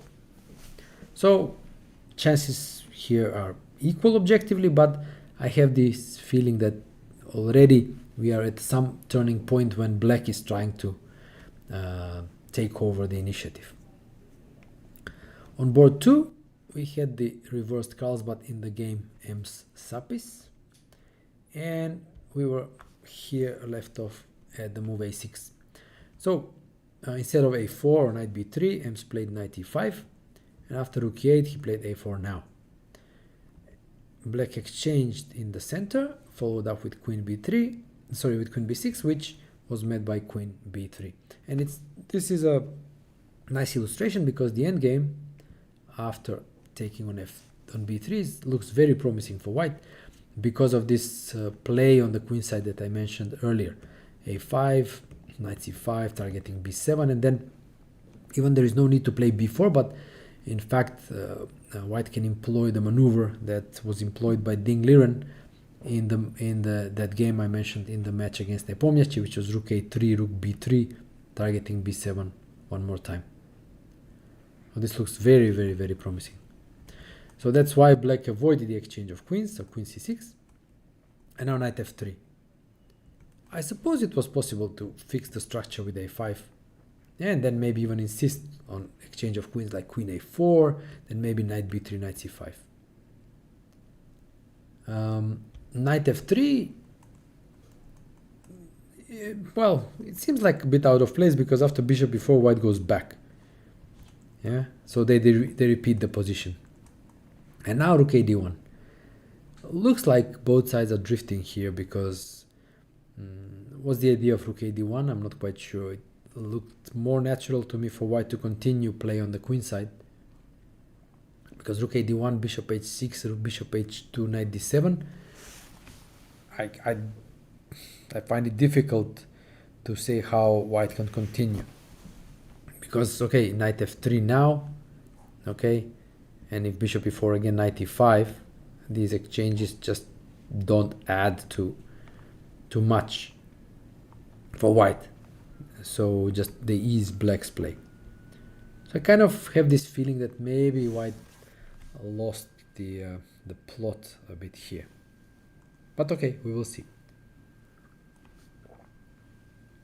So on board 3, Sielitsky against Fleer. We were talking about the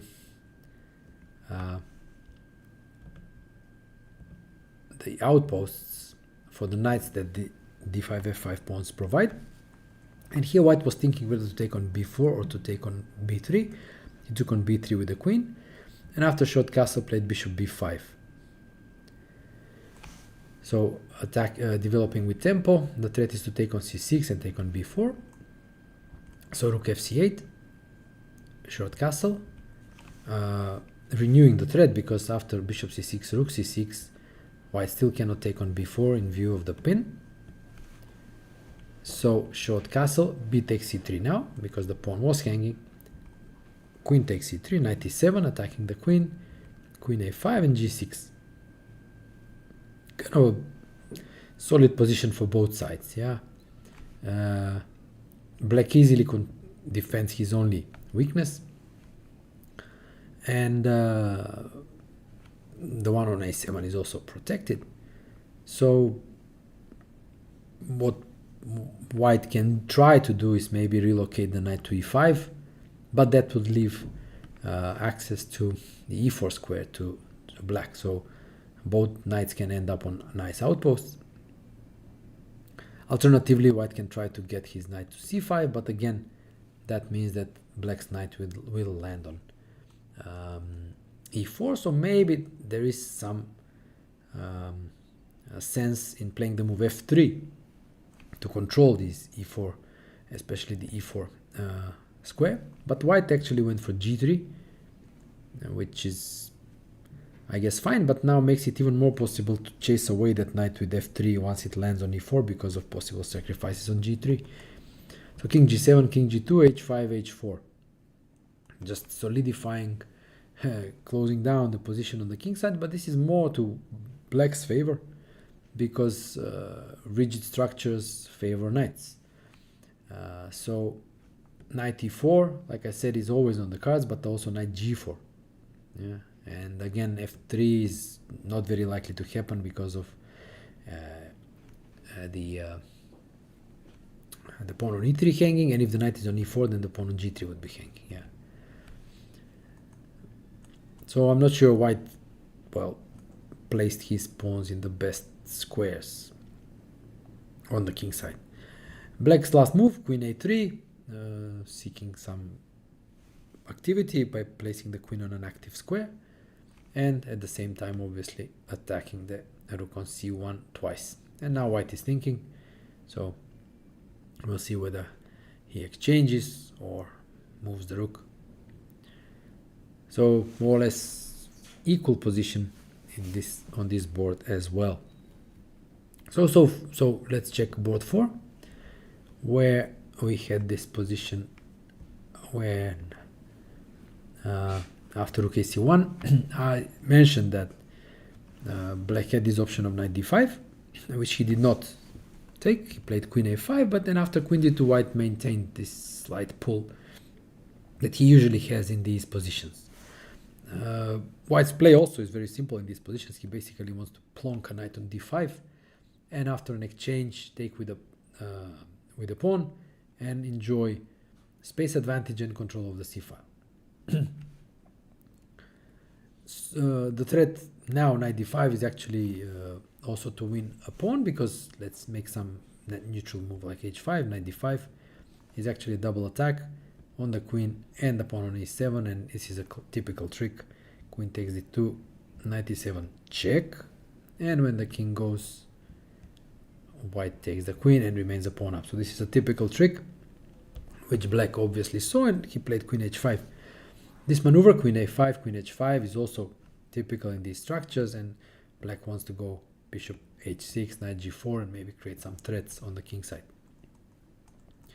In order to kill these off, white executes the main jump, knight d5, and now again, curious decision for black. He takes with the bishop. Normally you don't want to give up the bishop pair, so knight d5 would have made more sense to me, and after cd5 just maybe bishop g4, let's say bishop g4. Yeah, so looks kind of okayish for black here. I really wonder why he did not take with knight, but rather with bishop. So bishop d5, cd5, and rook fc8. Okay, I guess it's possible. Theoretically speaking, what black would like to do here is something like exchanging the dark squared bishops and establishing a knight, let's say on c5, where it can be secured by the move a5 to prevent b4 and have an untouchable knight. And then he could argue that maybe black is okay because the light squared bishop is limited by its own pawn. But even this is, I mean, first of all, not easily achievable, but even this is like not that great because the bishop can actually be activated via the h3 square. I'm obviously talking about an endgame. So all this looks kind of dubious from black's perspective. White played h3, stopping knight g4 ideas. In fact, here black could have tried a knight g4 maybe, but okay, rook fc8, h3, queen f5. Okay, no work for the queen anymore on h5, no threats on the king side, so the queen drops back to d7, g4, pushing it back, queen d7 and bishop d4. Okay, maybe the idea is to go queen b2 and increase the control over the diagonal, even though black can always exchange this bishop with knight e8. So let's see, rook c1, rook c1, rook c8, all exchanges on the c file, queen c3, bishop c3, knight d7, and bishop b2. So this is the difference. This is the difference that white managed to keep the bishop pair. So, and this will be a long grind when these positions can arise from the Maroczy bind. And if I remember correctly, they should be drawn with precise play. There were some classical games by Polugaevsky where he won by pushing these pawns e4, f4, g5, h4, activating the bishop with bishop h3, advancing also a4, a5, b4 on the queen side, and then having a breakthrough with in the center with I don't remember exactly whether it was e5. But later analysis actually found a plan for black, and I can actually show you the plan, just if you allow me to find my stuff.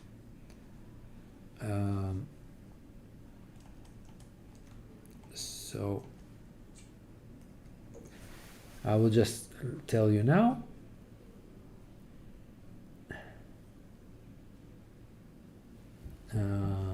The Maroczy structure in just a second. Here it is. So the plan was, I think, I need to find the one with the commentary. Okay, so in fact, black's best plan here is to get the king to d8, yeah, and c7, and wait. So when white pushes g5, he goes h6, and the idea is to prevent h4, h5, h6, which is what I think Polugaevsky did in those games. And then without this advance of the pawn to h6, the game should be a draw. So this has been established quite some time ago. For example, the game I'm looking at is Tivyakov-Gurevich, and there was also a game Karyakin-Lyuboyevich, which was also drawn in the same way. In fact, there even black played even h5 because white's pawn was on g3. So this is a draw, but what will be interesting to see is whether black knows how to draw this. So after bishop d4, e3, bishop b2, king f1, king f8, king e2, king e8, h4, black plays h5. And this is already a committal decision. It was better to play, okay, just not touch the pawn or play h6, because h5 looks really strange, especially, for example, after gh, and that pawn can be targeted by the bishop. It may not be won immediately, but it's a weakness. And when you play against two bishops, you don't want to create additional weaknesses.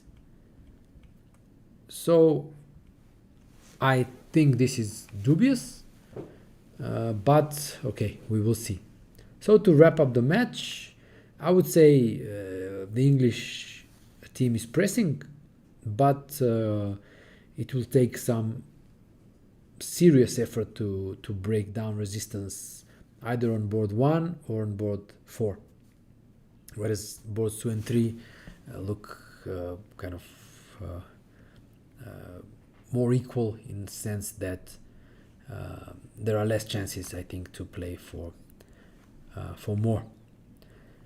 And also, let's now take the fourth match in the S50 category, which is Italy against, let me check, England 2.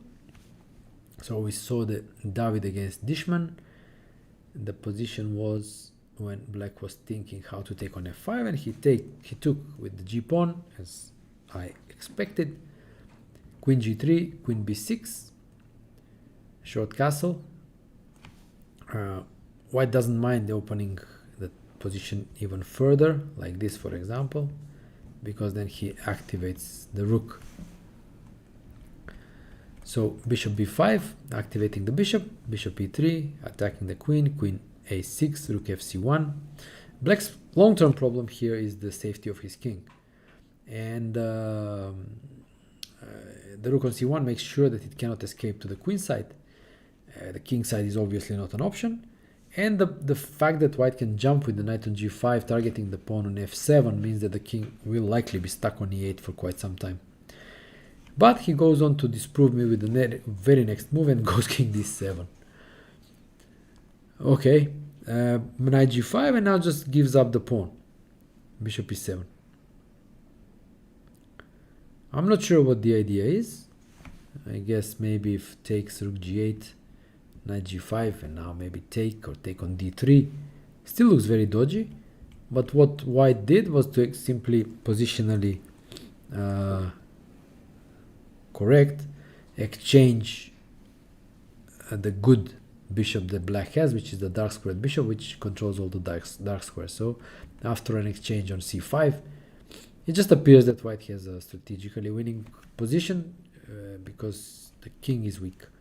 Yeah, there is the direct threat of knight f7, then queen is coming in, and there is also good control over the c file. Black should probably try something like rook c8, but I don't think it works because exchange on c8, knight f7 looks crushing. So this looks winning for white to me. So that's already great for the Italians. On board 2, after bishop f4, I mentioned that I have analyzed taking the pawn on e4, but Godina decided not to, went knight b6, bishop b3 and c6. Okay, I guess it's possible to play like this. I will have to check after the game if it's objectively as good as taking the pawn. Rook e1, bishop c5, attacking the knight on d4, knight f3, and exchange of queens. But this is wrong, obviously, because this did not happen. I'm pretty sure rook a d1 happened. And most likely bishop e6. So likely this is the position we have now.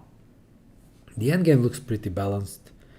Neither side can advance their majority. I mean, black's because there are pieces in front of his majority, and white because there are pieces in front of his majority as well, and a move like e5 would give black access to the d5 square. So we will likely see some maneuvering here with both sides trying to activate their majority, and an important factor will be control over the d file. So I expect black to play rook d8 soon enough. So this is around playable endgame on board 2. Board 3, Belia against Clark. So we saw this queen f4, and black decided they had nothing better than to drop the queen back to d8. Short castle by white. Sharper plans with long castle are also possible. It's a matter of taste. Rook e8, and now bishop h6. In this setup, it was possible to actually play e5, and let's say knight d5 and just drop the bishop back, or go knight e4 even. Yeah, and let's say knight f4, queen f4. And this position with two knights against two bishops are easier to play for white because the position is relatively closed and the bishops don't really have good diagonals. The bishop on g7 is limited by the pawn on e5, and the bishop on c8 really, even if it goes to f5, it can be chased back by knight g3. So, and white can continue to pile up. Let's say rook a1, queen g3, h4, h5. Yeah, then maybe move the knight to d2, f4, and so on. So this is a pleasant position for white. White decided otherwise, went bishop h6 and e5.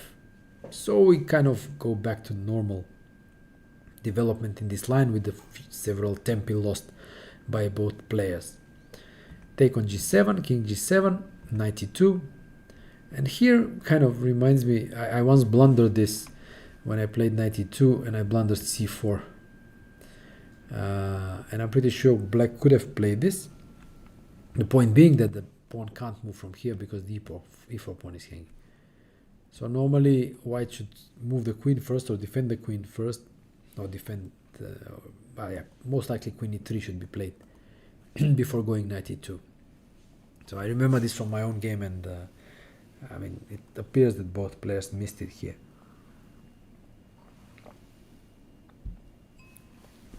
White, I mean, black would like to get rid of the double pawn, so c4 is something to be considered.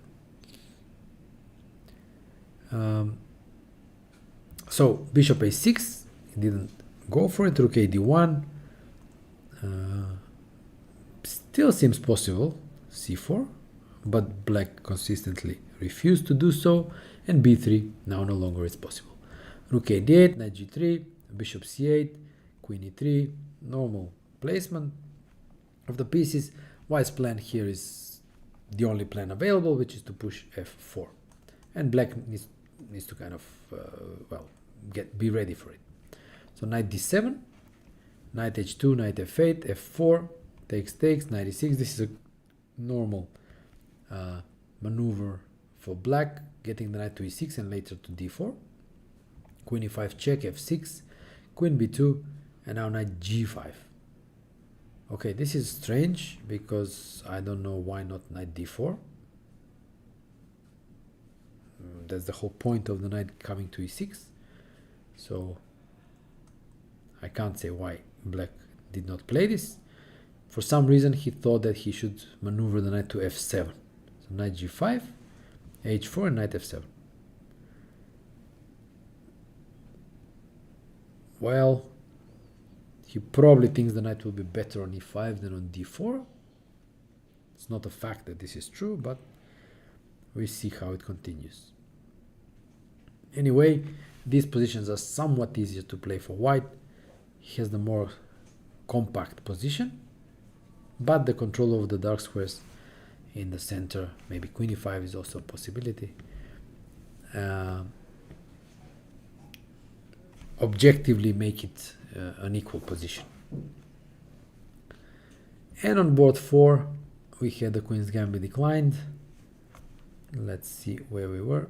Okay, in this position black played knight f5, another possible move, and after rook fd1 cd4, surprisingly white took with a pawn, going for an opposition with an IQP. Normally you would expect knight takes d4, and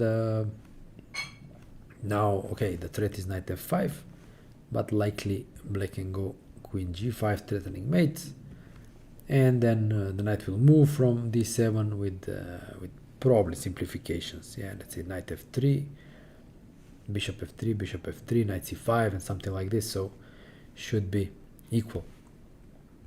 But white chose a sharper move, ed4, which I think, well, obviously long term this gives black good prospects because of the IQP, but for now white is normally developed and maybe can try to use the activity and bigger space that this pawn on d4 gives, but still I think it's a kind of strange decision. So knight e5, a6, preventing bishop a6 ideas, bishop f3 now. Okay, maybe I wonder what would have happened after knight c6, but maybe just black can move the queen. No need to take. So bishop f3, exchange on f3, but I get the impression white is playing too toothlessly, let's say. Queen d6, knight e2. Okay, just going on the defensive, really strange. b5, queen c2, knight e7. Why knight e7? I don't see anything wrong with knight d5, but maybe he wanted to put the other one on d5. Queen c7, rook d8, knight e5, knight fd5. Okay, so he still kept the knight on e7 to prevent any checks on f7. Okay, the queen is hanging. White is being pushed back, so this is black managed to stabilize the position and is safely playing for a win here. White is struggling to, will struggle to keep the draw, at least long-term speaking. So again, it looks like a good match for the Italians. They are winning on, seems like winning on board 1, and equalish endgame on board 2,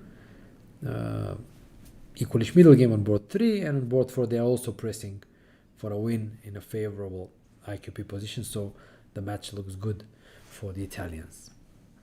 Now let's move on to the S60 section. Okay, queen's exchange on D6, so we have this already good endgame for black. Let's move on to the S60 section. Okay, let's go with the first match, which is between Germany, Lasker, and Finland.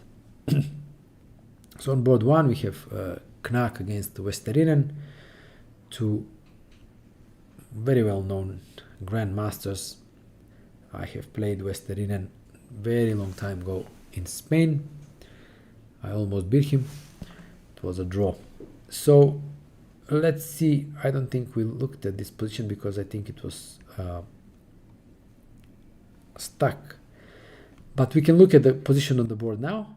And what we have is that, okay, black's last move is queen d8. And this looks like, well, white is a pawn up. That's one we can count. But otherwise, it's a pretty sharp position because that pawn on e4 is hanging, but also h3 is hanging. But I get this feeling that, okay, if white manages to exchange queens, that he should be close to winning thanks to this extra pawn on the queen side. But also even with queens, I don't see how black can muster any compensation on the king side because his pieces are not well placed for that. His positional compensation is this beautiful knight on d5. Okay, there is obviously an attack on b4, but white can easily deal with that attack. So looks like white is playing safely for a win here. Just a matter how to proceed, how to stabilize the position, maybe how to exchange queens. So looks quite good for white here. So board 2, again clear extra pawn for white. So we were looking at it was this Grunfeld with bishop f4. Yeah, I think.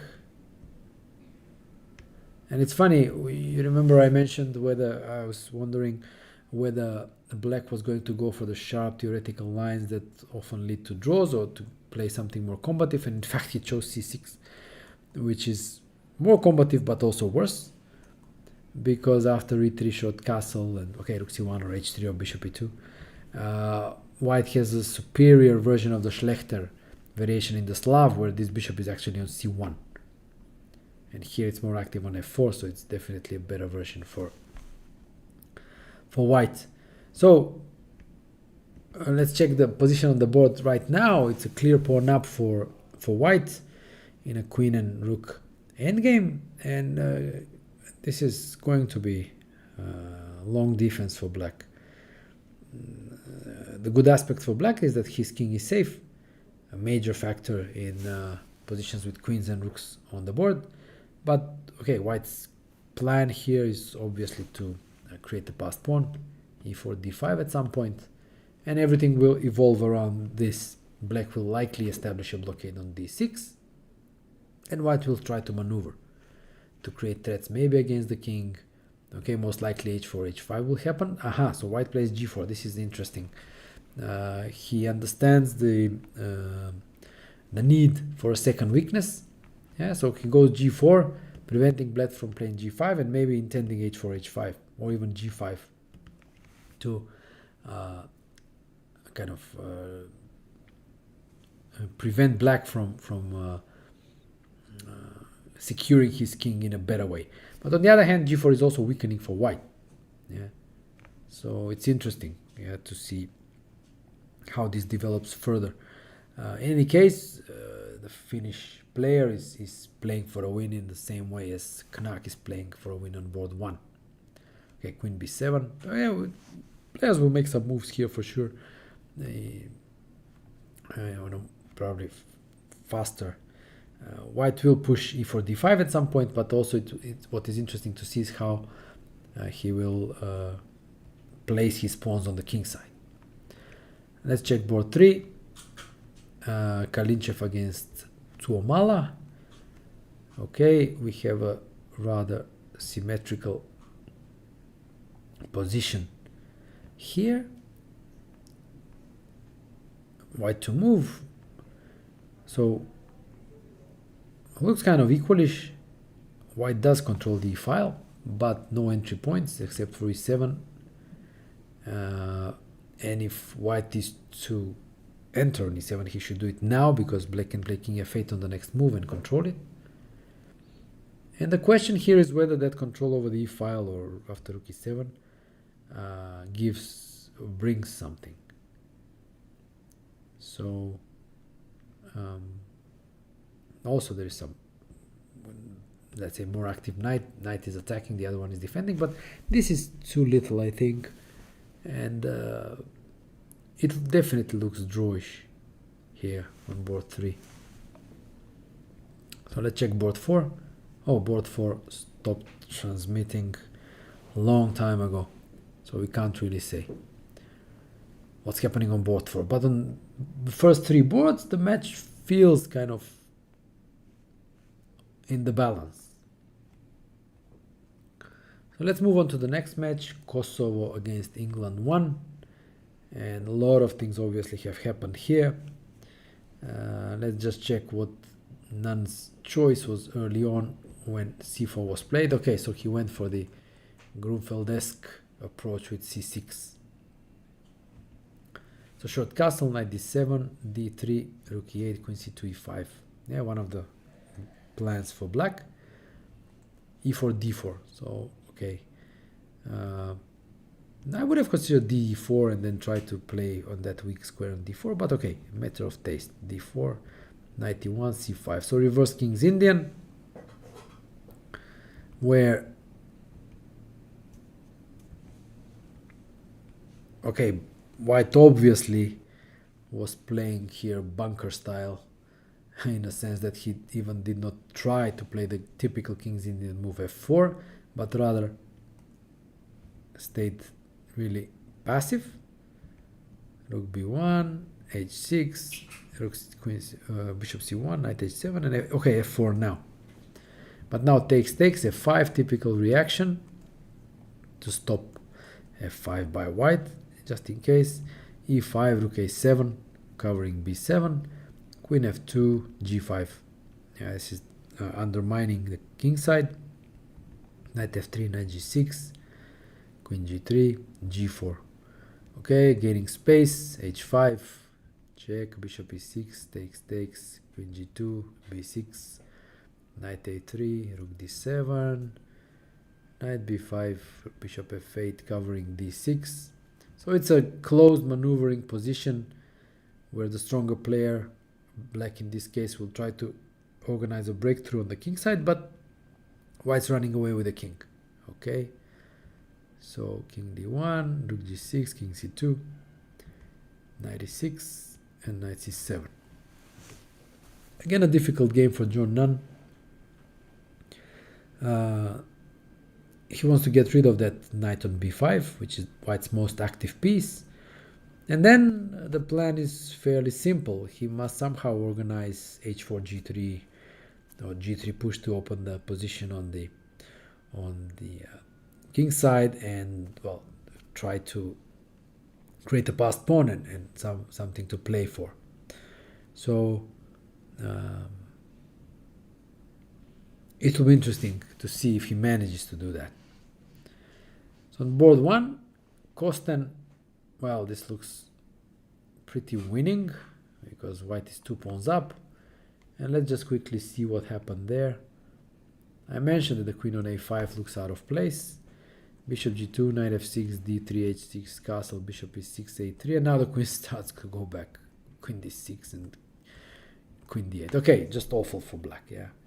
He spent so much time with the queen and the knight, f6 and d5, and okay, just now bishop c8, just really, really badly misplayed opening. queen b3 takes on c5, knight e7. Okay, it's already strategically winning for white, so not surprised that one pawn, 2 pawns, 1 pawn again, 2 pawns again, 2 pawns up, knight d5, rook c5. Okay, probably rook a7 was also okay. So rook c5, knight b6, bishop f1. Okay, just decided to keep the e2 pawn. So okay, this is winning for white. And we already have 2 draws on boards 3 and 4. So what happened here was we left off. Where did we leave off?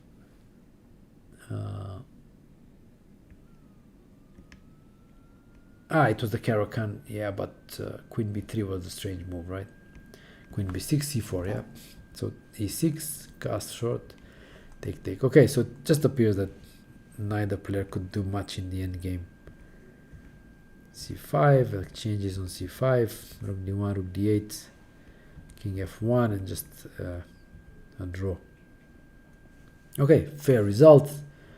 No real chances, but okay. And on board 4, another draw, and that was this position after e5, when I said it was interesting to see how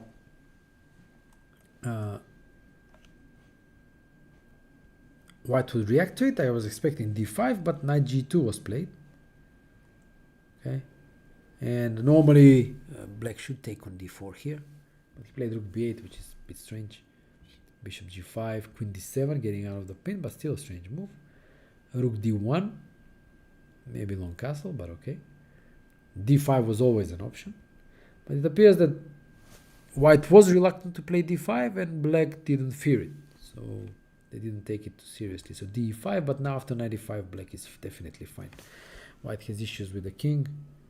Okay, still needs to finish development, so black is definitely fine here. So knight d4, rook e8, bishop e2, b6, short castle, bishop b7, bishop h6, and here some sort of a repetition and a draw. Okay, this definitely could have continued, but a draw.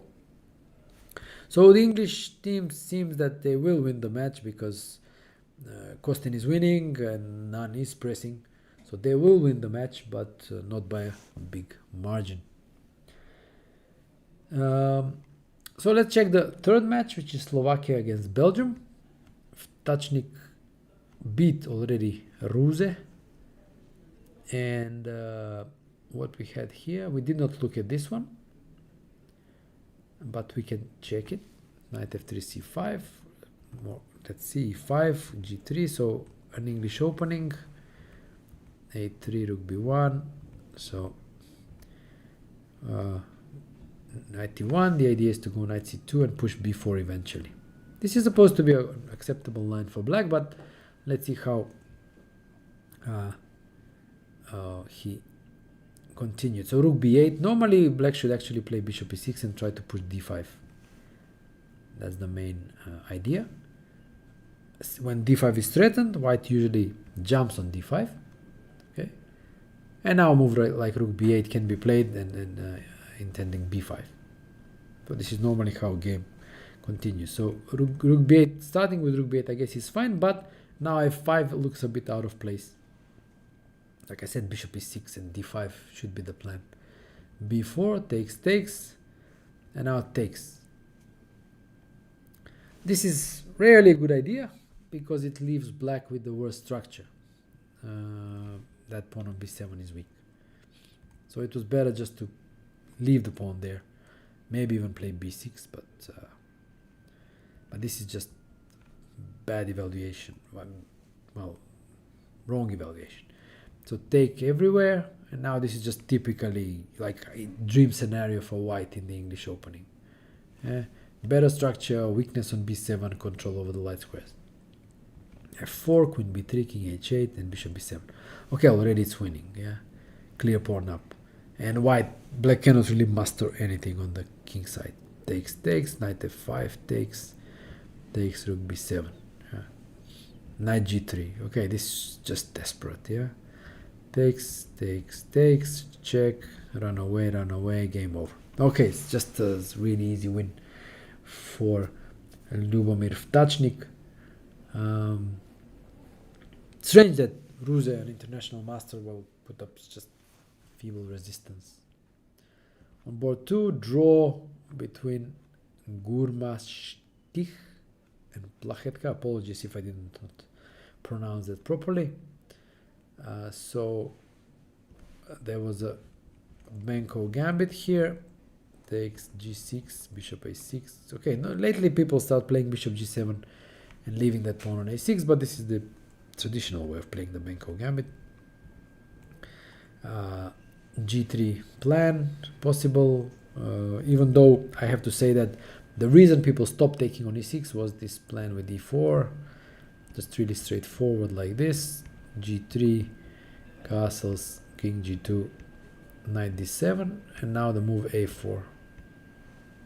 This was the problem, and then just rook e1 comes. Okay, sorry, rook e1 or queen e2, knight goes to b5, and then it appears just black does not have enough activity on the queen side. This was the reason why black players start moving away from this line.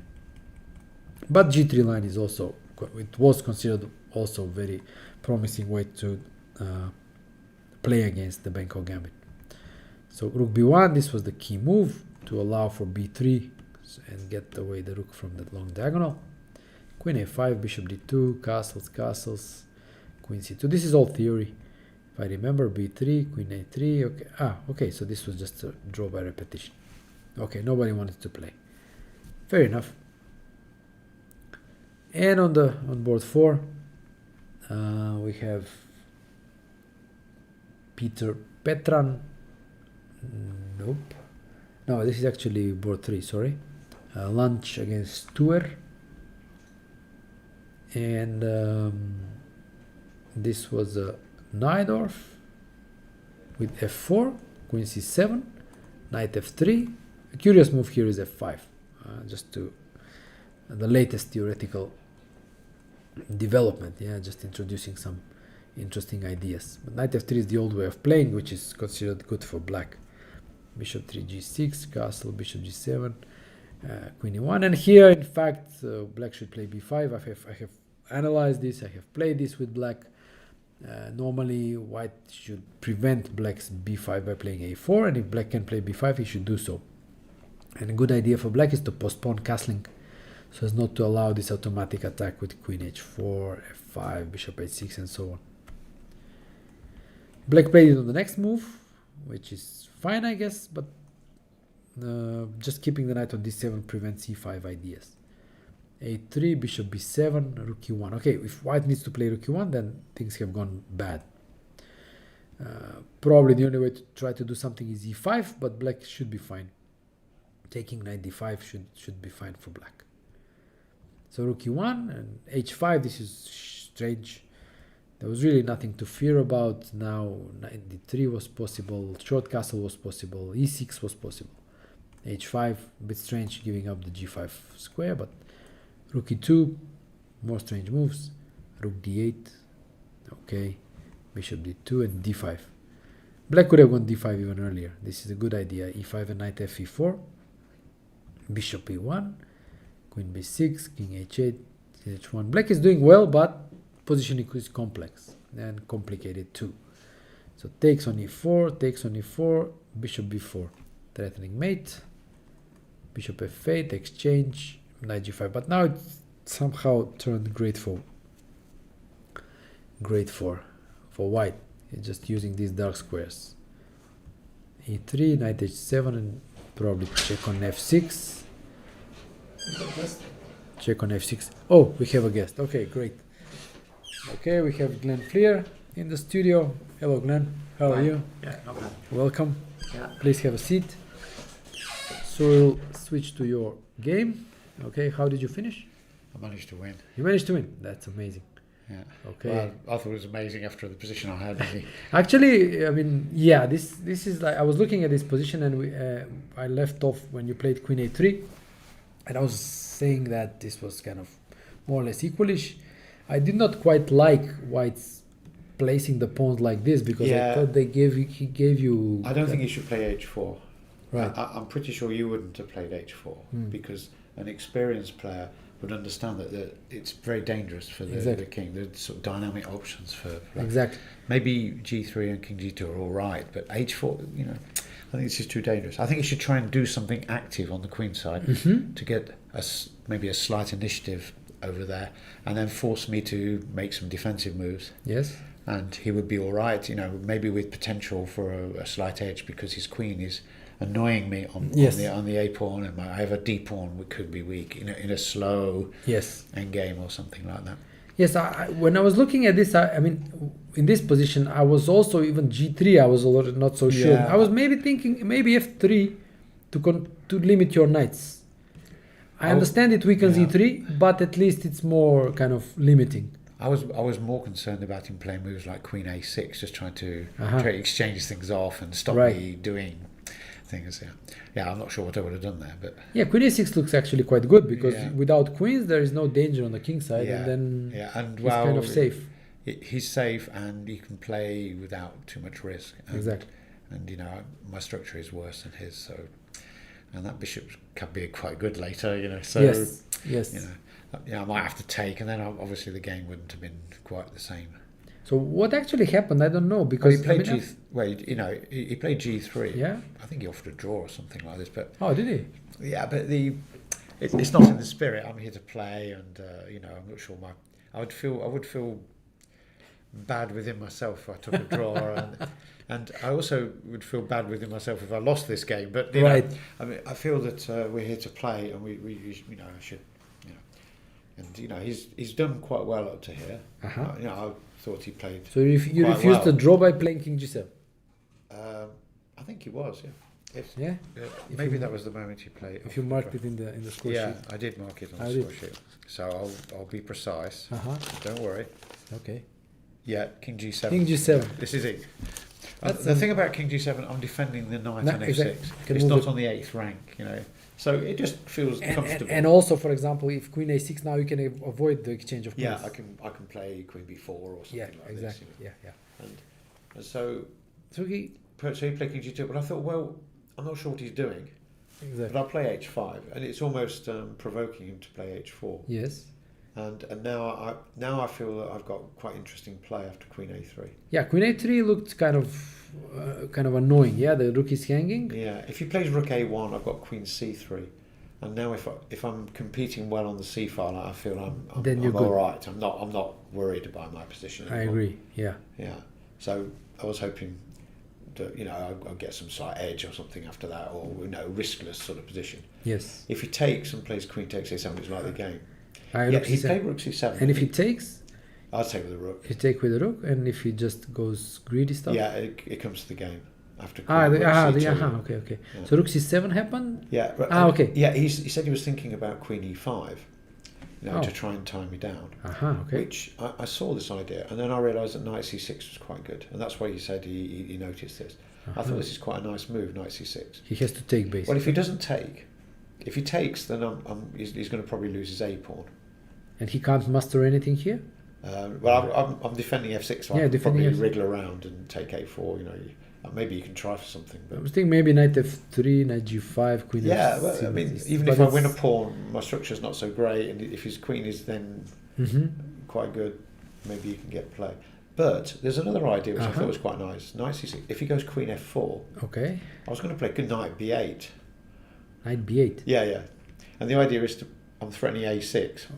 Okay. I just want to win his A pawn. Okay. And suddenly, his pieces are not coordinated. The queen on F4 and the bishop on B5. They're not sort of doing good.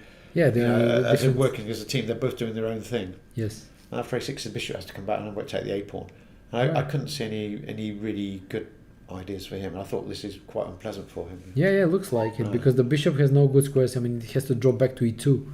Yeah. And then it's not such a great spot. Yeah, I'd take the pawn, and it's going to be messy, of course. Yes. Because he can reorganise, but if he loses the A pawn rather than me losing the A pawn, then it's me trying for a win. Yes. So anyway, he played Queen. Yeah, he took the pawn, and you went Rook C2. Okay. And now he played the move I expected, Queen A5. Queen A5. But I decided, this sort of position, he's got a pawn up, a big A pawn. Yes. But how does he reorganise his pieces without me getting some dangerous stuff on the king side? Yeah. I mean, he can't move the knight. E3 is hanging, right? Yeah, so I was wondering how he was going to do it. So I think Queen A3 looks normal. But This is the move I thought. can he actually play knight F3? Yeah, okay. Yeah, well, And if he takes rook E1, yeah, it's no, not no the- rook E1. There's no rook E1. By the F2 way, C. I don't have to play Queen takes E3. I was in two minds about Uh-huh. playing Knight G4 here. Oh, that's even maybe nicer, yeah. Yeah, and then I've got threats against F2 and E3. Yeah, yeah. These I'm not are, sure what yeah. his next move is. Maybe move the king. Yeah, he can do his king, and now I But can now play no- Rook takes F2. Oh, that's nice. Takes and Queen E3, right? Yeah, yeah. That's do it nice. this way. And then just winning. Yeah, Yeah, this is so actually the queen is distant from the king. Attacks. yeah. One of my pupils sort of said, "Had this moment of revelation that attacks seem to happen when one guy's got a queen a long way from the king." Yeah, yeah. And I was thinking of what he said to me. I Oh, said, nice. Yeah, Okay, so yeah, knight F3. Okay, knight F3 can't really play knight F3. Okay. so he played. So Queen A5. Okay, Okay, makes I sense. played knight G4, and he said, knight G4. I'm hitting F2 and E3, but I thought he was going to play Rook E1. This is the move that I thought was the most difficult. Uh-huh. And his Come on. idea is to play Rook E2, and he's bolstering E3. Okay, like this. Yeah. Okay. Well, I'm not sure what's.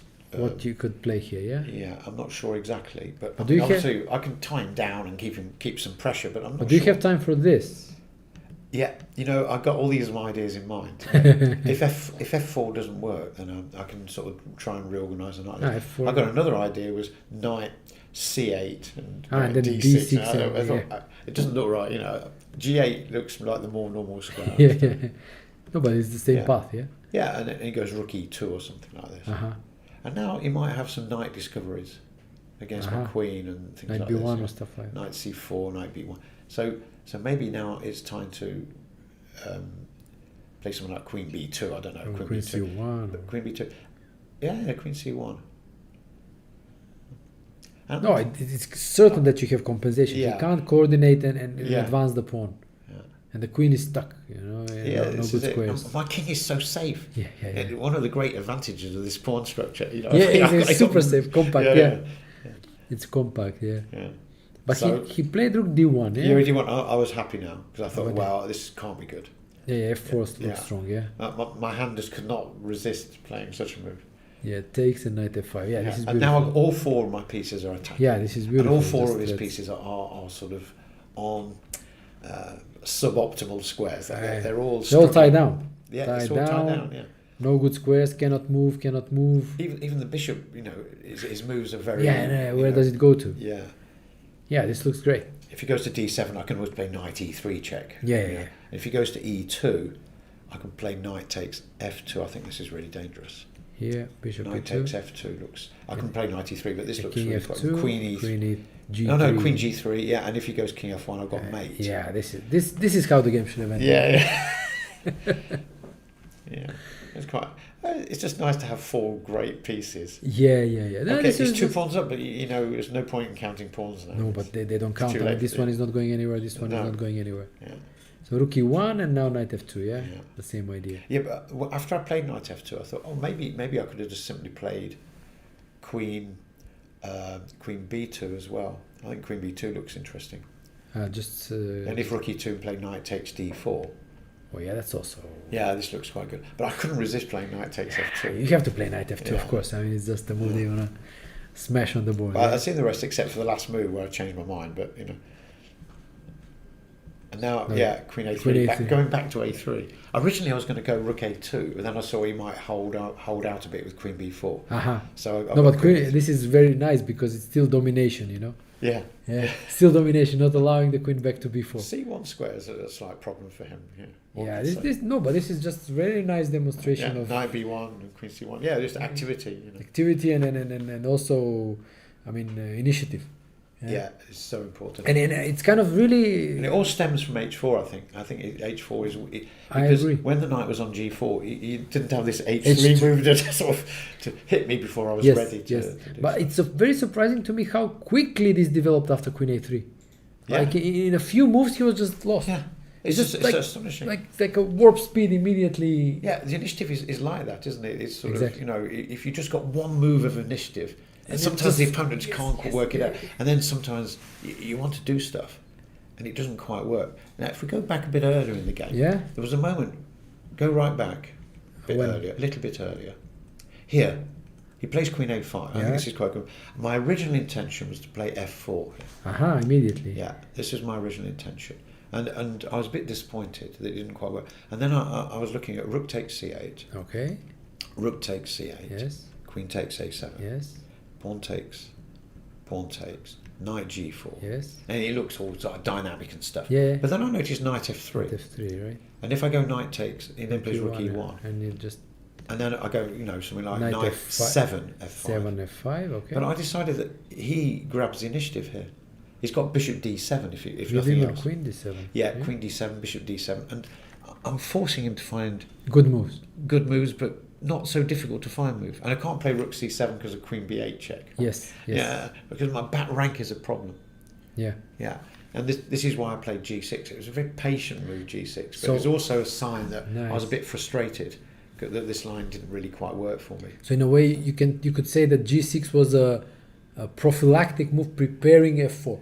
Yeah, I was hoping to play F4. and I think my opponent smelt a rat and he played G3. Yeah. So, which I think is probably a sensible idea, the G3. But I mean, okay, you can play other things like Queen A6. Yeah, Queen A6. It's a sensible move from the point of view of someone who can sort of think that, I think he wants to play a like prophylactically. Yeah. But you can see he's playing prophylactic. But sometimes you have to be precise and play for the initiative with Queen A6. Right? Yeah. He wouldn't be worse. But this is difficult to judge. I mean, he should kind of sense that maybe if he just plays slow moves as he did in the game King G2 H4, then you have this Queen A3 and you're taking over the initiative. Yeah. So he should kind of think, so I can't really play slowly, so I should be the first one to step up and play Queen A6. That's the principle of fighting for the initiative. Yeah.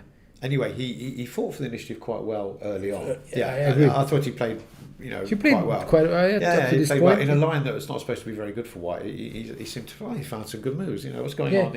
And so I must admit that and your computer says 0.5. Yeah, this is the stockfish analysis. Yeah, it's probably because the there's nothing special yet. And I've got the worst structure. Probably. So I think that's probably fair, yeah. It's the platform computer. So here, for example, it suggests Knight F3. Improving a piece that's not doing very much. Yeah, maybe landing on E5. Yeah, I found this was a bit annoying because I thought Knight E4 isn't as important as Knight E5. Because from E5 he can leap to some quite dangerous squares at some point. Yeah, and you don't want to play F6. And if I play F6, my back rank's going to be a problem. Yeah.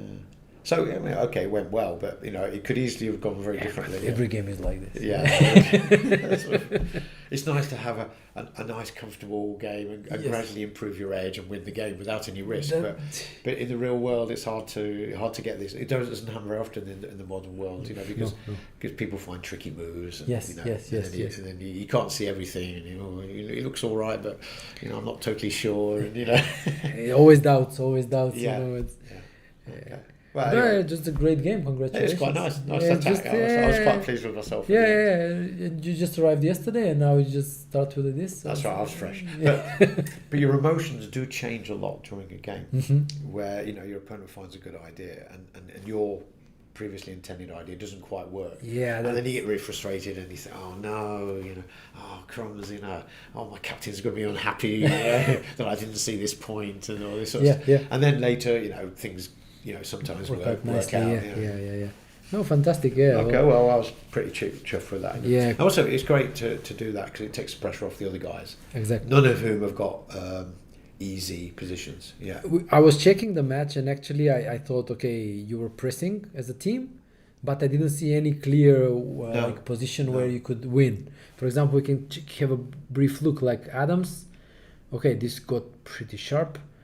He's managed to make it sharp. Because I saw this G5 and I said, this is him already trying to kind of take over by winning the E5 square.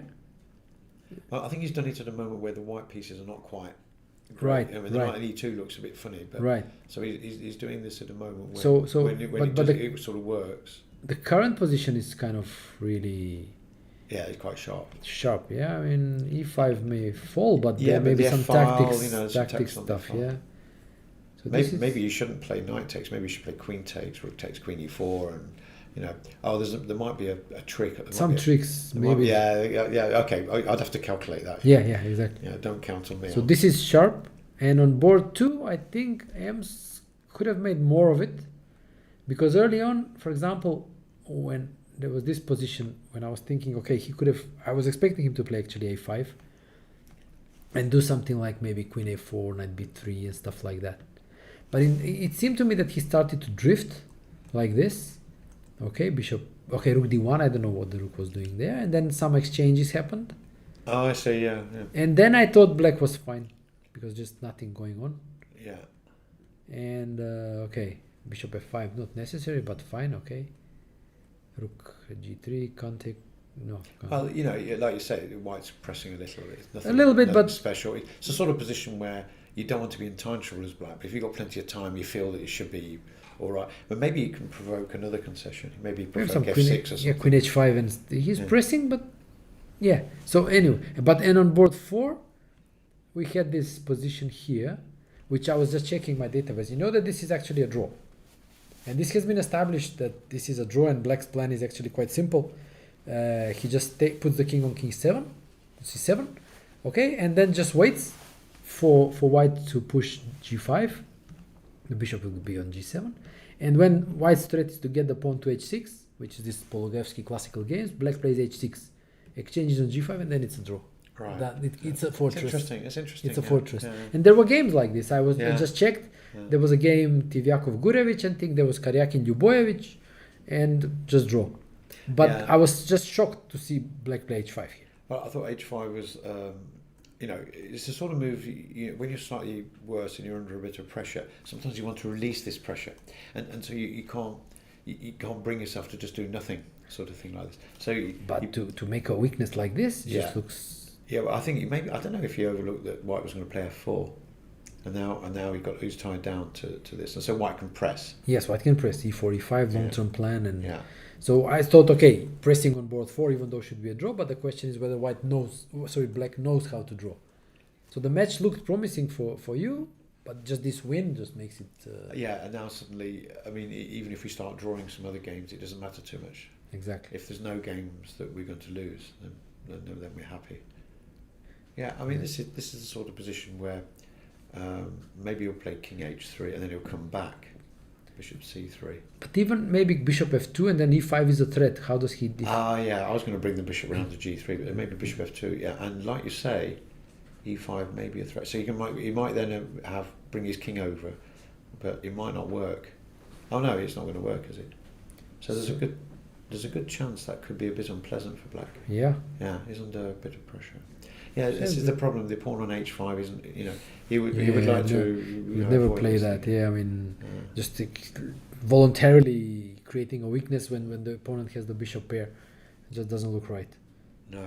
Doesn't look right. But okay, good chances for... Yeah, but you see, I see king h3, he wants to play bishop. d2 maybe? Bishop d2, yeah. And after e5? d5, well, then you've got knight d7 and you're hitting a lot of things. Right. So this and this and this. Yeah, so this is an idea. So okay, I don't know. Just let's say this takes. And now you've got you get the passed pawn, but still very solid. Yeah. Okay, well, it's a sort of position where you've made some progress, I think. Yeah. But the question is whether this is. But it's quite a committal move. So it's a sort of move you need to spend a bit of time. Yes, definitely. That's why white is thinking, right? Because the idea is, okay, takes, and now e5 is a threat, and maybe black loses the pawn. But sometimes when you play e5, he counterattacks with knight d7. Knight d7. So there's a bit of calculation involved. Absolutely, yeah. So he might end up bringing his king to d4 in that line to play e5. And, that could be a little bit difficult. Of course, it depends on the precise position of the black king, and you might have to start. Yeah. But okay, anyway, white is pressing. Yeah, white is pressing for sure. Right, well, happy continuation. Thank you for joining us. Thanks, and good luck for the remainder of the tournament. Yeah. Well, you too. Yeah, you'll see how tired you are at the end of it. Oh yeah, I know. Thank you. Thanks. Okay, so we had Glenn Fleer, a good friend of mine. We've known each other for many years. And yeah, it's very nice how he took us over the moves of his game. So great win for the English team because well, it was not a game that they expected to win, but such a surprise win is very often makes the difference between winning a match and not winning it. So okay, we can take another short break now, and we will likely be expecting more guests as they finish their games. So we will be back shortly.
endgame. So to go back a bit, when we left off after g5, I mentioned that I felt this was the moment when black was taking over the initiative, and very sharp play ensued. So rook f1, knight d6, attacking e4, takes, queen f6, and queen e8. So the pawn is under attack, but now cannot be taken because of the rook is hanging. But in case of queen g5, then maybe rook g8 can happen, and h3 is hanging. So black definitely has the safer king and the initiative here. The knight on e2 also not being a great piece. But now I found white's next move really strange, which is b3.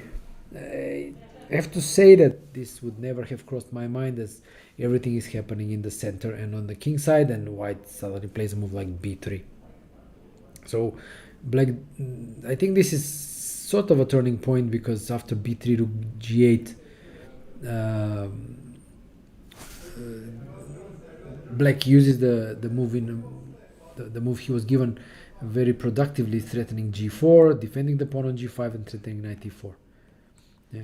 Now knight queen d4, defending the pawn on e4, and h4. So black wants to play g4 without allowing h4 to close the king side. e5 by white.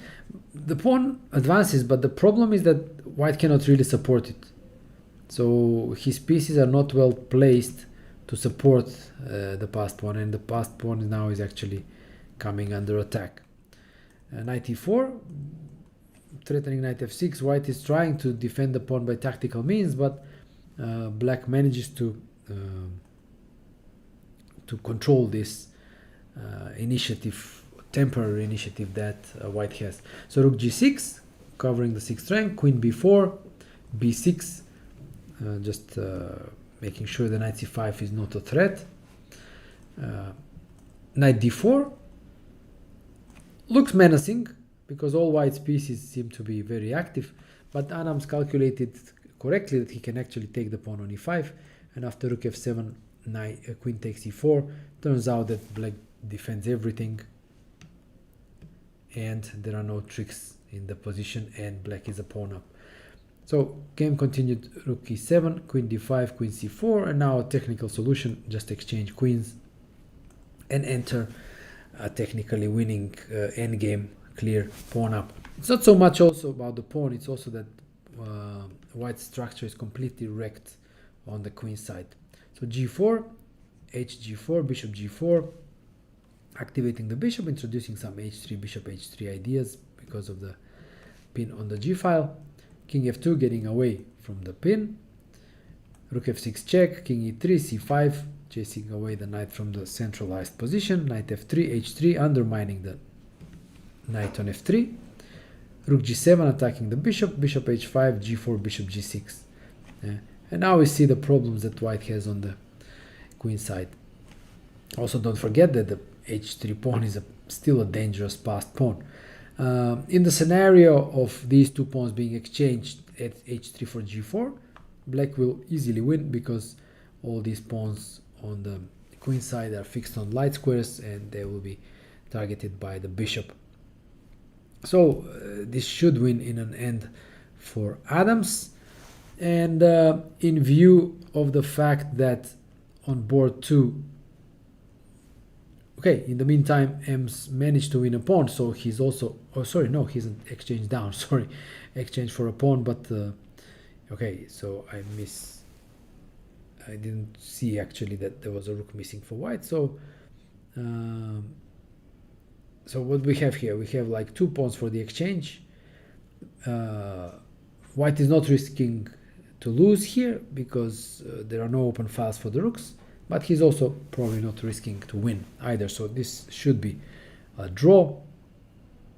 Fleer won on board 3, as we saw, and on board 4, what we have here is that white won that pawn on h5, but in the process he entered an opposite colored bishop endgame. So this may end in a draw, even though white will try to win. but definitely appears that black has excellent drawing chances here. In fact, it may as well be a fortress for black if he just sends the king to guard the passed h pawn. Actually, no, okay, no. I'm missing things here. Actually, material is equal here, so this is a draw. I thought white was a pawn up, but actually I forgot to count. So this should be a draw. It's strange. I thought that white had good winning chances here.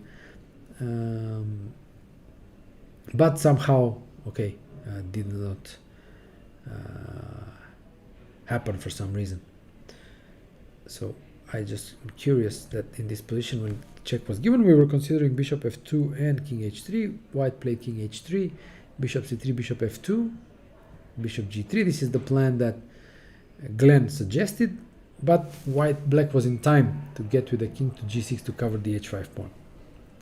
So e5, knight e8, f5. So this is what white decided to do, to exchange the f pawn for the h pawn to obtain a passed pawn. But after exchange everywhere, was he really forced to take that knight? What happens in case of bishop h5? Maybe he didn't want to. We have a guest. Okay. Hello, John. Yes, hi. Hi. Welcome. Yes, thank you. Good to have you. Congratulations. Yes, thank you. Yes. Yeah, so we have legendary player John Nunn with us. We'll just move to his game, and which he won. We are still here 15 minutes behind because of the delay. Of course. But I thought, this was a winning position. Indeed. So let's, I was looking at the opening and you decided to go for the sort of a Grunfeld setup with c6. Yeah, I was wondering maybe you could have gone c5 but yeah, I could go c5, but of course he takes on d5 then and knight c3 and maybe d4. Yeah? And then maybe d4, and the positions are like very, very equal. Right. So he did not go for d4 Grunfeld stuff, but he went for more Reti. Yes. But then rook e8 and e5 was kind of the way to play. Yeah. So e4, I was surprised by this. I kind of expected it. I mean, of course, he could play knight bd2 instead, but he always has to bear in mind I might go e4, e3. Right. You know, it's a risk. I thought he'd go e4 because... But and then I thought for a long time here because I somehow didn't want to close the pawn structure so soon. But actually he's threatening to play e takes d5 and rook e1, and then I have a bit of a problem with the pawn on e5. So I decided to play d4 to prevent that. Did you consider taking on e4 and just some King's Indian style to but play against the square? I'm just a bit worse, because my e5 pawn is quite weak. And there's a danger he's going to play c5 and then c5 is actually and then knight d2 to c4 to d6. c5 and b4, I have a weak d6 square. Knight comes to d6. Right. It's easy for black to be worse. It's difficult for him to move much because of the pressure on e5. Right. So I think that would actually be bad to take on e4. Okay. Good point. I kind of thought, structurally this is good for black, but actually white is fast with c5. And your knight's a long way away from d4 and not getting to d4. Thanks to this pressure on e5. Thanks to the pressure, yeah. Okay. So d4, yeah. d4. And now we have a kind of reverse King's Indian structure where both sides have a bad piece. The knight on d7 is bad. Yes. Of course, it should really be on c6, and the bishop on b2 is bad. Right. Bishop should be somewhere supporting C1, f4, C6, c1 or somewhere like that. So both sides have a bad piece. But you have a space advantage, and you're trying to press. I normally play, of course, King's Indian with the black, so I know how to play. I was surprised he played knight e1 so soon. Of course, he wants to play f4, I understand, but he can do something maybe on the queen side first. Something like b4, c5. B4. Yeah, it's. It's more like a Spanish, reverse Spanish with. I mean, I can play c5. Yeah, I can play c5, and then he plays a3, and I play a5, and. Yeah. And what happens if everything shuts down there? Well, I mean, of course. Then you're bored. Yeah? Okay, but then I have a space advantage, like you say. So, but of course, it's pretty equal, then. But I thought it was very committal to play knight e1 so soon because he's saying, okay, I'm just going to play for f4, and that's it. So it kind of gives away his plan straight away. I think it's better to keep open. Staying more flexible. Flexible options of playing on either side of the board. So knight e1, Yeah. c5, Yeah. okay, queen e2, Yeah. okay, just improving, knight f8. I was going to ask you something. Did you notice, this was recent, it was posted by Matthew Sadler, it was a recent game by Stockfish in a King's Indian, and it was an idea that, okay, let's say us players who have grown with classical understanding and everything would find shocking, and the idea was just show the move. The idea was from a white side in the King's Indian. Let's assume you're playing white here, even though you're black, to play a5 to allow the closing of the king side, queen side with a4, but then to use the rook along the sixth rank to actually attack. Okay, the piece setup was different, but to attack with f4. Yeah, You no, know, I mean, in I mean, F5, this and then the rook idea swings. This idea with playing rook a6 occurred to me several times during the game, but I don't know. I wasn't so keen to go a5 so soon because of course his knight comes to b5 and he has a good knight then, and then a3 and b4. You know, again, it's just very committal. But this idea that I just recently kind of sort of discovered was really kind of eye-opening, because I've also played the King's Indian with both colors, and it was kind of, wow, white just wants to go on the queen side, but he just shuts it down in order to swing the rook and then attack with g3 f4. Yeah. It's just really surprising. It's okay, so knight a3, you provoke f3 before going back. Okay, now he went a5, yeah? Yeah, And now he's now if he threatening wants b4. to put his knight on b5, he has to waste time. Yes. So rook b1, right, this is strange, but okay. H6, you're preventing, you just want to move the knight and push Yeah, f5, there's right? no other square for the knight but h7, so... So this, and finally he goes f4, yeah? Yeah, And now another standard reaction, you take and push f5. yes, of course. So e5, and now we have this difficult position, yeah, which is closed. You will undermine with g5, and yeah, it's a long game, yeah. It's a long game, yeah. I mean, black has a lot of minor pieces on the king side, so it's a bit more favourable than usual. But you know, there's just it's slightly awkward that there's the d5 square. You know, I always have to be worried he plays bishop d5 check, bishop e6, queen g2 or something, and you know, then I'm somehow a little bit stuck. You know, because I can't immediately attack d5 again with anything. Right. So, but anyhow, I played rook a7 because I wanted later to play b6 and move And the rook swing over to the the, rook, yes. rook over to the king side. How I mean, how are you feeling when you get a position like this when you are playing a weaker opponent and it's... Well, I just think it's going to be a long game. You know, of course, it's always nice to win quickly, but you know, if it comes this way, you know, this is the way it goes. Yeah. Okay, queen f2, g5. Yeah. This is what you need to do. Knight f3, knight g6. Yeah. Queen g3 defending f4. Well, yeah. I mean, here I have I have a lot of choice. I mean, I could just play knight takes f4. That example, transformation, yeah. And just take. Yes. Rook a6. I was thinking about this. You know, just and then rook g6. And it's nice, of course. I have dark square bishop pawn on e5 is weak, but even so, it's not that clear, to be honest. No, nothing is really clear in this position. Yeah, you know, because he can put his rook on e1, and I'm not actually winning this pawn anytime soon. It's king h1 and just King h1, and he just sits. And of course, I have a weak pawn myself on f5, so it's not that clear.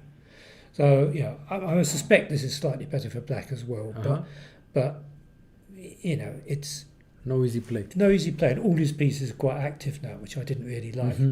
So that's why you went g4. So I went g4, just so the even a longer term plan. Long-term plan, you know, I think, well, in the long run, bishop on c1 is not going to be good because, you know, it's got no active squares. But, of course, position is very blocked. It's not so easy to make progress. So h5. Yeah. Now he gives the check. Yeah. Bishop e6. I'm not sure if he had to exchange these bishops, but maybe he wants to put the knight on g2. I don't know. Well, I think if he waits for me to play knight h to f8, then I can take back on e6 with the knight, which is much better. I mean, the position of the rook on e6 is actually not very good, so I think this was probably right. To okay. No, I was thinking whether to give the check and exchange the bishops in the first place. Yeah. Okay, so queen g2. Yeah. Okay, no time for knight g2 because you play h4, right? Yeah. Okay. That's so queen under g2, control. b6. So now the rook can come into the game. Knight a3 gets the knight to b5. Rook d7, moving away. Now this analysis appeared in Lee chess, so we can see already it gives you a big advantage already here. Yeah. So rook this bishop f8. Okay. I played bishop f8. Yeah. I was just, Okay. I mean, Maybe we I cover could- d6. It's logical, there right? are other moves, but I just wanted to be safe. Yeah. Bishop d2. Yeah. Knight h4. Yeah. There. Rook g7. Okay. Well, I'm threatening knight f3 check now, so he has to do. And he ran away with the king. I Yeah, think that was resilient. You This just get the this king. was the only plan because he can't put his king on h1 because I have the check on a8. Yes. So his best plan was just to put the king on c2. So while he's running away, you're maneuvering to prepare for h4 and Yeah, I mean, I get the knight on h7 back into the game, which is Mhm. probably which I really need to do because I can't Yeah, really win without this without knight. knight. So So while he's doing running this, away. is- You're getting yeah, the knight back into the game. Yeah, Doubling. Yeah. Improving the knight. Yeah. Okay, exchanging the knight now also because that one you don't need want to think all the time about knight d6. Right? yeah, and also it's sometimes awkward. Yeah, I mean, I don't want to think about knight d6, and it just ties me down a bit having Yeah, knight yeah. on b5. So you get rid of his most active piece basically. Yes. So a4. But then it occurred, well, okay, I just played king h7 here because I couldn't think of, Uh-huh. And But- before time trouble, probably you were getting. Yeah, some- I just wanted to play a few quick moves. Uh-huh. I didn't do anything. Okay, so now you threaten maybe knight b4. Well, I but- don't really threaten it. Okay. On the other hand, the knight, his knight on b5 isn't doing much now because Mhm. the knight on a6 and the bishop on e7 really control Okay. the knight on b5. So my plan, is to move the knight on h4 back to g6, so as to free the h pawn. But at the moment, I'm kind of blocked in because of these rooks are just Okay. not well placed. Uh-huh. I mean, now he's blocked the queen side with a4. I don't have to worry about a3 and b4, so it Mhm. means I can do something with my king side pawns. But I have to manoeuvre a bit, Yes. to get the knight back. Okay, queen a8 taking the diagonal. Rook Yeah. c1. Okay, he basically can only wait. So Yeah, queen c6 improving. Okay, just just moves. okay. Now Now you- it's the real plan. I'm going to play knight Right. g6, and then, I'm threatening bishop h4, so he has to Move and then h4. and is then coming. h4 and Yes. h3. So Okay, now so he kind of panics now because he Uh-huh. can't, because otherwise I'm just going knight g6 and h4. It's very difficult to stop. Uh-huh. So now he does this, but it actually only makes it easier for me, I think. Yeah, okay, just the same thing. Just h4 is coming. Yeah, and h3. H3 and g3 eventually. Yeah, now bishop h4 is coming as well. Okay, so he needs to remove the. Yeah. Okay, bishop h4, rook Yeah. e2, queen now. queen f3. Yeah, everything is coming now. Yeah. Yeah. Okay, now. Okay, he was quite clever with this queen f1, but he's not actually threatening to exchange queens because Uh-huh. the rook's trapped. So I just improved my position again because he can't do anything really. So queen d1, knight d6, and now it's just time for the final Yeah. breakthrough. Yeah. Yeah, now I'm ready for g3, so now and it now comes. g3 is coming. Yeah. And it's, well, okay, if he takes, I play bishop takes and then h2. So Yeah, and f4 is also. f4 is weak yes, as well. yes. So here and Okay, but just allow. yeah, now the rook is trapped. yeah. So it's a funny. Yeah, okay, look, he resigned. He resigned. Yes. he Okay. resigned, No, but yes. really nicely controlled game. Yeah, I mean, it was. Not I easy. mean, it looks one of these things. I always thought when I watched Karpov play, Right. that looks really simple. He just did this and that and he Uh-huh. won. But when I played Karpov, I found it was actually quite difficult because I set all these tricks to get counterplay, and he played these little quiet moves, and then I realised my counterplay didn't work. So these games where it looks as though everything's completely under control are actually quite difficult to play. to they're go the most whole difficult. game without allowing some. That's just impossible. Counter Okay, I mean, chances, at least you need to be a very high level to not to allow it. Yeah, I mean, Karpov was a master of this, to not allowing counterplay. Yeah. In his best years, yeah, he was. In his just, best years, he was really good at snooker. I'd lost several times to Karpov. Yeah. I only beat him once. Yeah, you beat him in that tournament when he was leading and he lost Yes. in the end. Where was it? Rotterdam. Rotterdam, Yes. 89. 89, that's 89, right, yeah. yes. I remember the game. It was Rui Lopez. It was Yeah, a nice it was. game. You Yeah. won a very nice game. But yeah, he was, absolutely. I mean, I remember he beat you in the Najdorf with this plan, the Karpov plan. Yeah, this bishop e2 system. Yes. No, the funny thing was, in the tournament where he played that against me and he beat me, I thought, It's London. no, it was in Philip Amsterdam. He Oh, beat me in Amsterdam. In a tournament. Yeah, he beat me in London as well. That was something. That was something else. Uh-huh. But he beat me in this tournament in Amsterdam. Okay. I thought, this is a really good plan. Uh-huh. And then a couple of rounds later, I was white against Sunye, the Brazilian player. Yes. And I played exactly the same plan and, Uh-huh. won as well. Everyone as well. Yeah, that's how you use the ideas of others, right? Yes. No, just amazing. Yeah. Yeah, okay. So, well, congratulations. I don't want to keep you Okay, sure. dinner time. Okay, Thank you. well, thank I you. hope to see you again. I hope you won't mind if I invite you one more time. No, okay, one more time. But only if Only if you. No. only if I I win. invite players only when they win their games. Of course, So yes. nothing to worry about. Otherwise, Yeah. you get a very unhappy player. No. I don't Okay. do that. No. Thank you. Yeah. Good luck, John. Thank you, and congratulations on the victory and the team victory as well. Good luck. Okay. This was John Nunn. I didn't get to tell him that he was a major influence as I was growing up. And okay, yeah, nice description of Karpov style, yeah. And England won 3-1. And so we can probably wrap up the S65 section. We'll see. Okay, Knack, Vesterinen, major things happened. This was probably a wild game. I thought White would win in a technical manner, but obviously things got out of control, and now White has like a rook for a queen, but the passed pawn and some pawns. I have to say I have no idea what's going on here. So anything is possible. On board 2, this was the extra pawn for White in the queen and rook endgame, but White returned the pawn, and we have a rook endgame, and he's trying to do something, probably some like g6, f6 ideas, trying to promote. So White is still pressing here.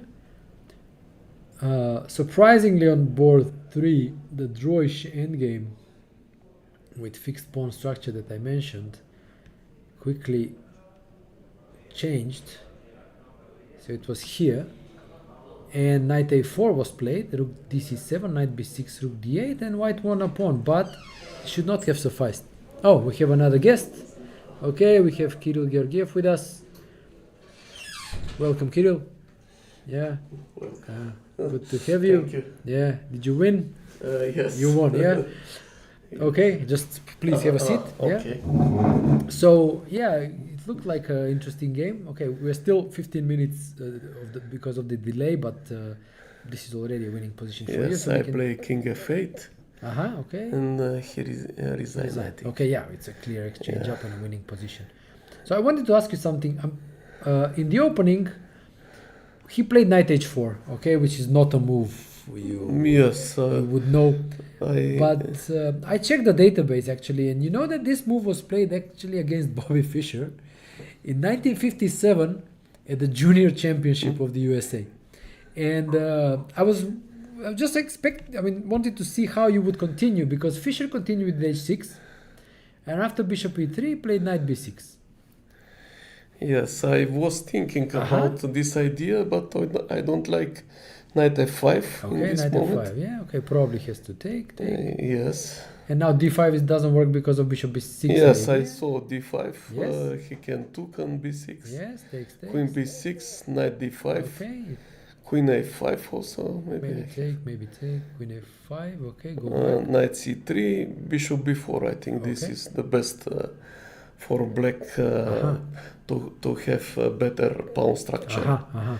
But I was not sure that black is much better. Probably maybe castle, take rook Yeah. b1. Exactly. Yeah, takes. Rook b1. Yeah. Yes, I was not sure. The rook is active. The bishop can become also active. Yes. Maybe so. Not that clear. Maybe b5, rook b3, but still my king is in the center, and probably white have chances for equality. Yeah. Okay. So you already after knight h4 you were thinking about playing for an advantage. Oh yes. Oh, okay. This is ambitious. Yes. This is good. Yeah. This is good. So you went with knight c5. Yeah. Yes. And now, okay. Okay, I have some doubts because my knight in c5 don't control d5 square. Right. And this is the compensation he got, yes? Because after exchanging knight f5, yes. okay, you push e5 and he After sacrifices the e4 pawn. I'm fine, I think. Yes. And black bishop is Exactly. probably not less strong than knight on d5. And you're a pawn up. Yes. Yeah. So I did not understand h4, to be honest. Uh, What was the idea? I wait that he will make castle, Okay, and then? and after castle, Yes. f4, So what do you play here for? short castle. Short castle u2, yeah? Yes, And now f4. f4, yeah? Makes And idea, if I took on f3, rook take f3. Uh-huh. And probably some But case this is some f6 compensation, maybe. Yes, if I play bishop f6. Here. No. If I doesn't take After f4, okay. after bishop Uh-huh. f6, probably g4. Yeah. This So is, some chances. h6, then queen d2, king h1, yes, rook g1. rook g1 probably. Fine Yes, compensation. The knight. But in any case, I can took on. f3. I saw that I can took on f3, Yes. rook f3, queen h4, Okay. and like minimum I can exchange queens, and Queen then d4, yeah? I will have pawn up Uh-huh. in endgame. Okay. But I don't understand why he played h4. Yeah, h4. I'm pretty sure you did not expect this. Yes, I didn't expect. Yeah, because it's a very strange move.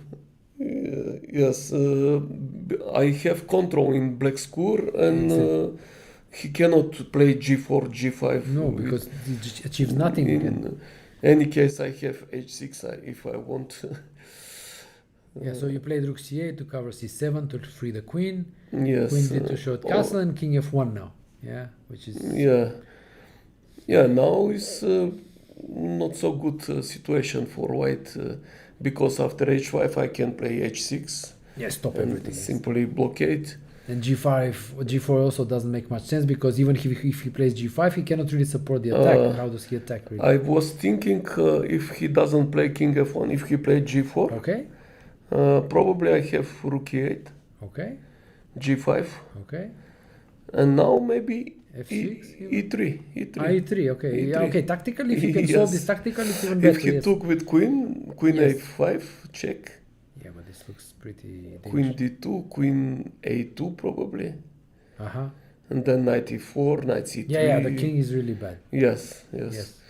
I was thinking that this is Yeah, and if he winning. takes with knight, for example, If he takes bishop with f4 knight, maybe. knight e4 also, knight e4. and then and bishop c3. c3, knight d2 maybe. Yes, yeah, okay, this is Some bad. exchange or queen a5 check. You know, I mean, he does not really have a stable center in order to push the pawns like this. Yes. So it's strange that he didn't go for short castle, but okay, king f1, b5, you just, Yes.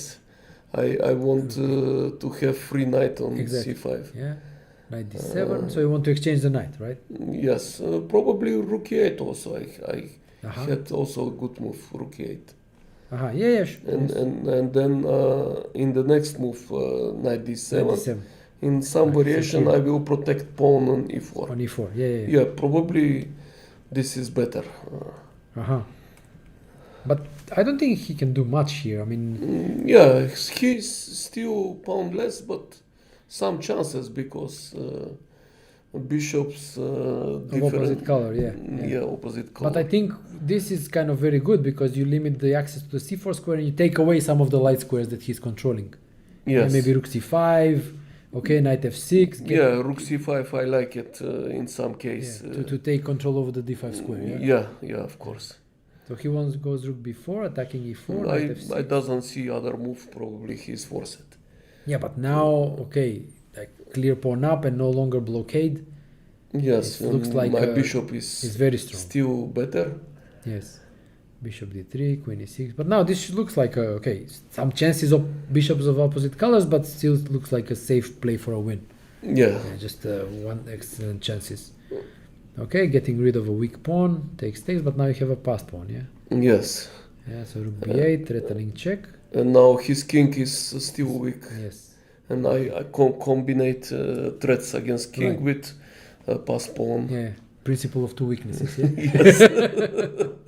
So check, here rook b8, Yes. rook e4, he can't take probably, yeah? Because I think you just take, If he take and I was thinking also can you go? if I can bishop f4 is possible. I think bishop c3, but not bishop c3.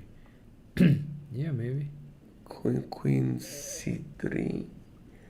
Yeah. And now probably can I use somehow this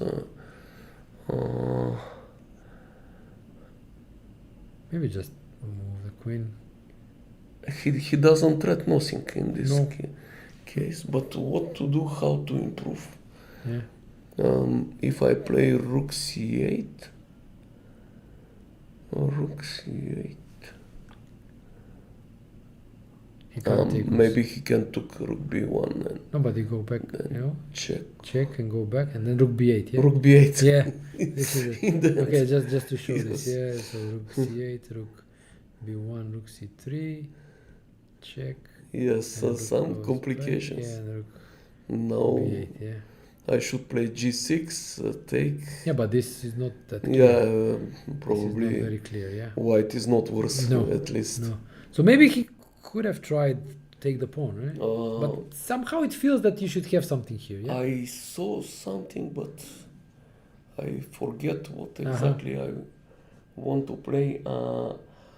One of the moves is probably Maybe queen F6? g4 Queen f6 maybe, threatening or this and queen this. f6 also. Yeah, he must. If he play rook f4, I have Bishop c3. bishop c3. Yes, Yeah. yes. Yeah, it looks very dangerous anyway. but- This I saw. Yes, Uh-huh. but probably he can somehow give h4 pawn And and, then suffer. play for probably Uh-huh. some 3 against 2 and yeah. waiting move. Wait, yeah. And yes, 3 against 2 to play. Mm. Yeah, queen f6 is one of the strongest move. Yeah. Yeah, but he should try it. In Yeah, any because case. leaving you with the passed pawn I think is a bad idea because that pawn can can- Also, rook a6. uh-huh. I think queen c8 was interesting also. Again still threatening bishop c3. Yes. No, it's obvious that it's dangerous for white. Yeah, and he needs to calculate a lot. Because he cannot return rook in first rank. Uh-huh. This is probably rook a3. Rook a3. And now maybe queen g4. Uh-huh. Okay, threatening the pawn, yeah. Yes. Well, it looks dangerous for white, that's If for he sure. play g3, then I can calculate Maybe sacrifice of Oh, bishop. even Maybe something maybe first check on h3. Uh-huh, yeah, and then you collect all the Check. pawns, yeah? But now bishop h7. We have right. rook Yeah. a3. Yeah. But no, but just queen f6. I saw many moves, Uh-huh. but it's difficult to Decide. say what is the best Exactly. for black. Maybe g6, similar in the game. I Like this, play. yeah? Yeah, because rook e4, g6, yeah? But now you still have this passed pawn, yeah? Can And he- now bishop a6 Yeah. not working because No, d5. d5, yeah? Yes, If he takes, you queen take. e5. And Yes, that's the pin is... and decisive. a6 bishop is hanging. Yes. Yeah, so that was his only probably chance to take on a6. And now it's not easy. Return the pawn. No, now it's not possible. He must somehow save his king, but Uh-huh. h5 is not good, yeah. No, but I mean, I don't think was it's... afraid that he will play h5. Uh-huh. I doesn't want to calculate this Yes. possibility for white. a5, but yeah, you don't want to... He was in time trouble, Uh-huh. and he had 1.5 minutes. Yeah, that's a serious time trouble in a position like this. Yes. Yeah, now, okay, you stabilize and you start pushing and it's difficult for him to defend, right? F4, okay, he weakens the king, but maybe he must seek some counterplay, yeah? Yeah, he must play f4. Because otherwise you just push, yeah? Yeah, a4, a3. Yeah, and just promotes. Yes. Because the bishop controls the square and just promotes. Yeah, of course. So takes, bishop c3. And now I don't like my. Queen f1, he played probably queen e2, but Yeah, queen e2 was better, I think. Yeah, probably. But then I was thinking that maybe rook b1 I can play. Okay. No, but this Queen f3 was in clear, I think, yeah. queen f3 here. And some threats f5. Check, and- yeah, and check. yes. And, okay, not immediately, but not immediately, but. Not rook b1. I was thinking other sorry, move. sorry. I jumped in a wrong position. Queen e2. Where were we? Here. Okay, here, yeah. Uh, Can you just push? Yeah, maybe a4. f5, F5. gf5 maybe. So, I was not sure, but Uh-huh. in any case, I will calculate this possibility. And if this maybe now rook b1 and threatening mates. No, gf5, rook c4. Sorry. Okay, this is not good. Yeah, no, Not so good. not so good. No. Moment. No, but Queen rook e2, b- maybe d5. D5. Again, yeah. Yes. Just somewhere. Yes.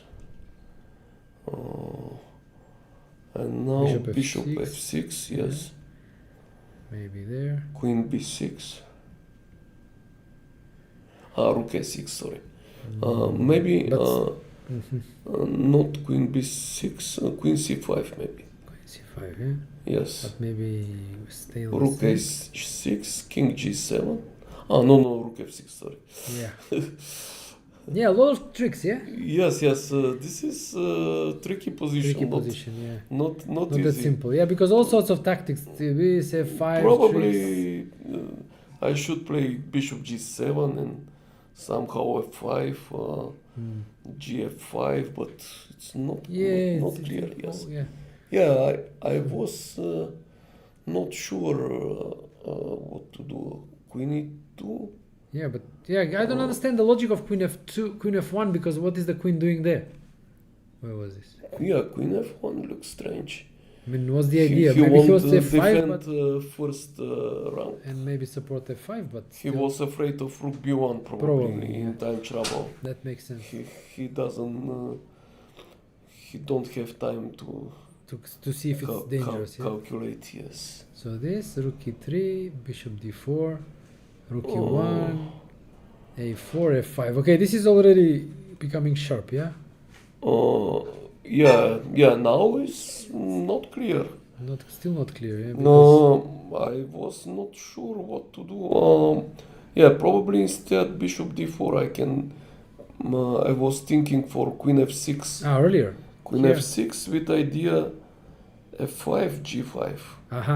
Yeah. This is the right idea, I think, Yeah, the bishop is passive because now I blockade f pawn, and again I have black square. Yes. This was right. Yeah, this looks technical. Queen f6. Yeah, Yes. technical. Yeah. Yes. Yeah. Was very solid. But here, for example, when he went f5, it's. I mean, the engine here. I mean, this one that we see here, it suggests rook f8. Did you consider that? Yes, I was you thinking, could- but it looked passive to me. Rook f8. It's prophylaxis, yeah, because if he takes, the rook is just where it needs to be. Yes, But he doesn't need to take. But maybe queen f4. Queen f4, yes. I was not sure what to do now. Yeah. I must defend somehow. Yeah, the bishop, maybe bishop c3 tempo, and but then Rook somewhere, yes. somewhere, yeah. Yeah, he just threatening fg6 in some case. You just don't care. You care. Maybe he will took and then And queen h6, yeah. Queen h6, rook f2. Rook f2, who's mating first, yeah. King g1. Maybe just No other check. go back. Yeah, I must be very careful. Yeah. Because at least he can play rook a7. Yes. It's very complicated. Threatening pawn. This is not easy, and the rook is out of the game if he doesn't take on I g6. want to have some initiative. Okay. Okay, maybe I take some risk. Okay, so but bishop c3. I want after rook e3 play probably g5 if he take Sorry, when? after rook e3. Here. No.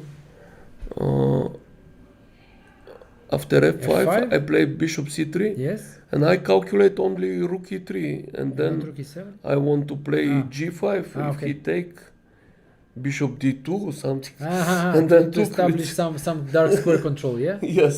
Uh-huh. But I don't see that he can take fg6 after bishop c3. He must took on g6. The engine suggests rook e7. Ah, immediately. Yes.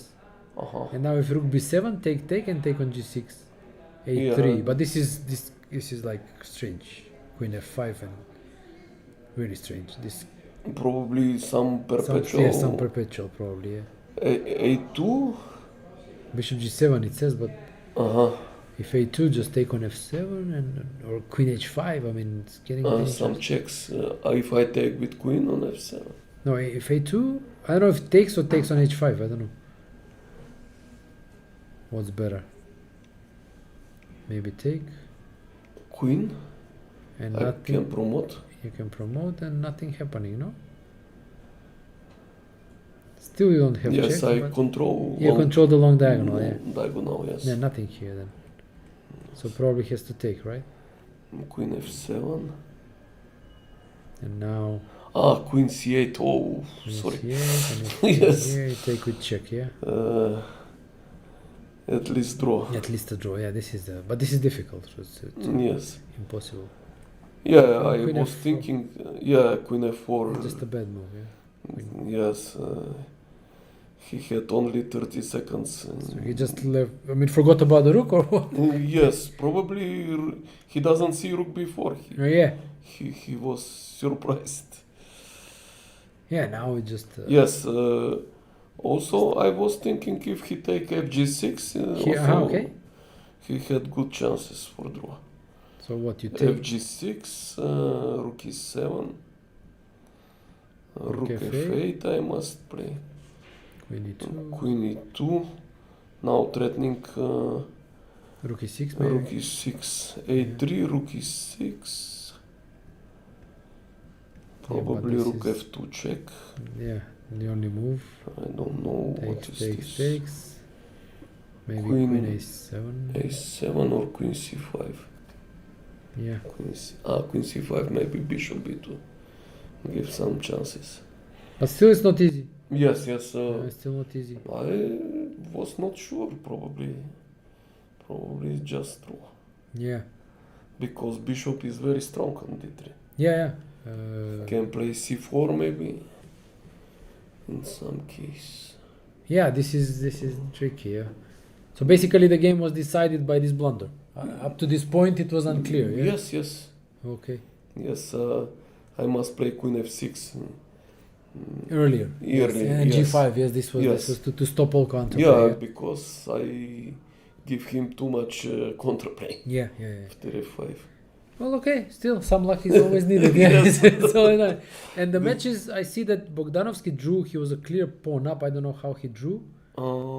He was It was a clear pawn up. And pro winning after opening. Yes. I think he Okay. can play d6 in one moment. When knight was on c6. This? No, this was early. He took the pawn. Yes. He came back. Yeah, now maybe d6. D6 now, yeah? Yeah, maybe many good moves, but I like it d6. If he take rook takes, and take on b6, yeah? queen b6, And this one will win. and now Catalan ending. Yes, exactly. With the pass pawn. Pass pawn. No, but what he did was probably also okay. Yes. He was probably winning for a very long time, so... Yeah, also good chances to win. But here he Yeah, he maybe blundered. knight c4 is not precise. Yes. But he what was going on? Maybe before, yeah. Yeah, before, yeah. He missed it before. But this is just okay. Now it's difficult, yeah. Because Before rook d4, I'm not sure. What is better? Why rook c5? Maybe rook a1 is. okay, one. Just mate. Just made. Oh. don't know f5 how is he- nothing. How he missed this? No? Bishop f5. Yeah, f5, bishop f5. Yes. How he missed this, I don't know. Maybe automatically he look at pawn up. Yeah, but yeah, this is okay, and then he couldn't win. Yeah. Yeah, maybe G4 is not the best also. Oh yeah, definitely he could have played more, but this allowing all these No, exchanges. now it's I think draw Yeah, now it should be a draw. because black pieces. Yeah, is too active. Too active. But it seems that you won the match, right? Because this Stanoevski, I don't know what happened. I mean, Yeah, this most probably draw. it was a draw for a very long time, and on the fourth board was draw, so Yes. you just you won the match, yeah. Probably. Probably. Still they play. Yeah, still, yeah. Okay, 15 minutes. Maybe they don't play, but anyway, it Yes, must be draw. should be draw this one. Okay, just check, and Yes. how can White do anything? Yeah. Okay, Kirill, thank you. Thank I won't you. keep you. Good luck. Thank yeah, you. Congratulations, and yeah, I hope to see you again after you win a game. Yeah. Yes, why not? Why not? Yeah. Thank you very much. Thanks. Bye. Yeah. Bye. So we had Kirill Georgiev here. As you could see, the game was decided in time trouble when White simply forgot about his rook on e1, blundered, and that was decisive. And this lucky break will likely win the game for the Macedonian team. So we'll wrap up now. I will go over the games and the results in the S50 section. So the Germans, Lasker won against Montenegro 3.5-half. Draw on board one in that game that we were looking at, but everybody else won.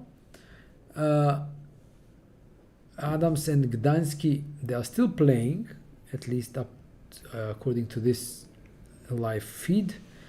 It was a winning position for Adams for some time, but now it looks kind of more complicated than it should have been. I don't know what's going on, to be honest, but worst case scenario for black is to take the pawn on g6 and then collect everything else. But then this also gives some drawing chances to white, so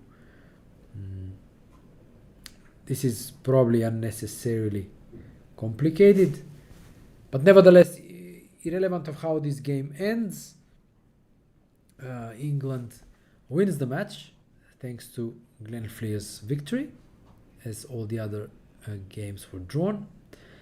And Italy also won their match 1.5 thanks to win by Alberto David on board 1, as all the other games were drawn. And we said on board 4 the same score, basically win on board 1, and all the other games were drawn. We have moves on the board. Gdański Adams h2 was played, king h2, and now the idea is after rook f3 g7 threatening rook b8, but bishop g6 first is what seals the deal. This is just hopeless rook endgame now for white, and I expect Adams to mop up this. So yeah, the move h2 was the one I missed. Actually, not really complicated. So okay, we expect Adams to win this game, and England would win then 3-1. Yeah, and we have another day when the favorites continue winning their matches, but compared to yesterday, it's much more difficult. The teams are the opponents are becoming stronger. There's more resilience in the games, and we saw this already by even the scores. We have a couple of matches finishing 2.5 and 1.5. So we will wrap up today's coverage with this. I hope you enjoyed it. Join us tomorrow. Okay, maybe we can stay a bit longer because this looks like it's going to be over soon. Rook g3, and now okay, black is spoiled for choice. Win another pawn with rook f4, rook c4, or go for a pawn endgame, which also should be winning, I guess, after exchanging, pushing b5. So let's just stay a bit longer and see what Adams decides to go for probably calculating the rook endgame. Okay, definitely needs to be calculated, but in case of not being certain, rook f4, rook c4 wins the second pawn, and it's pretty elementary. So 9 minutes on the clock for Adams. He will calculate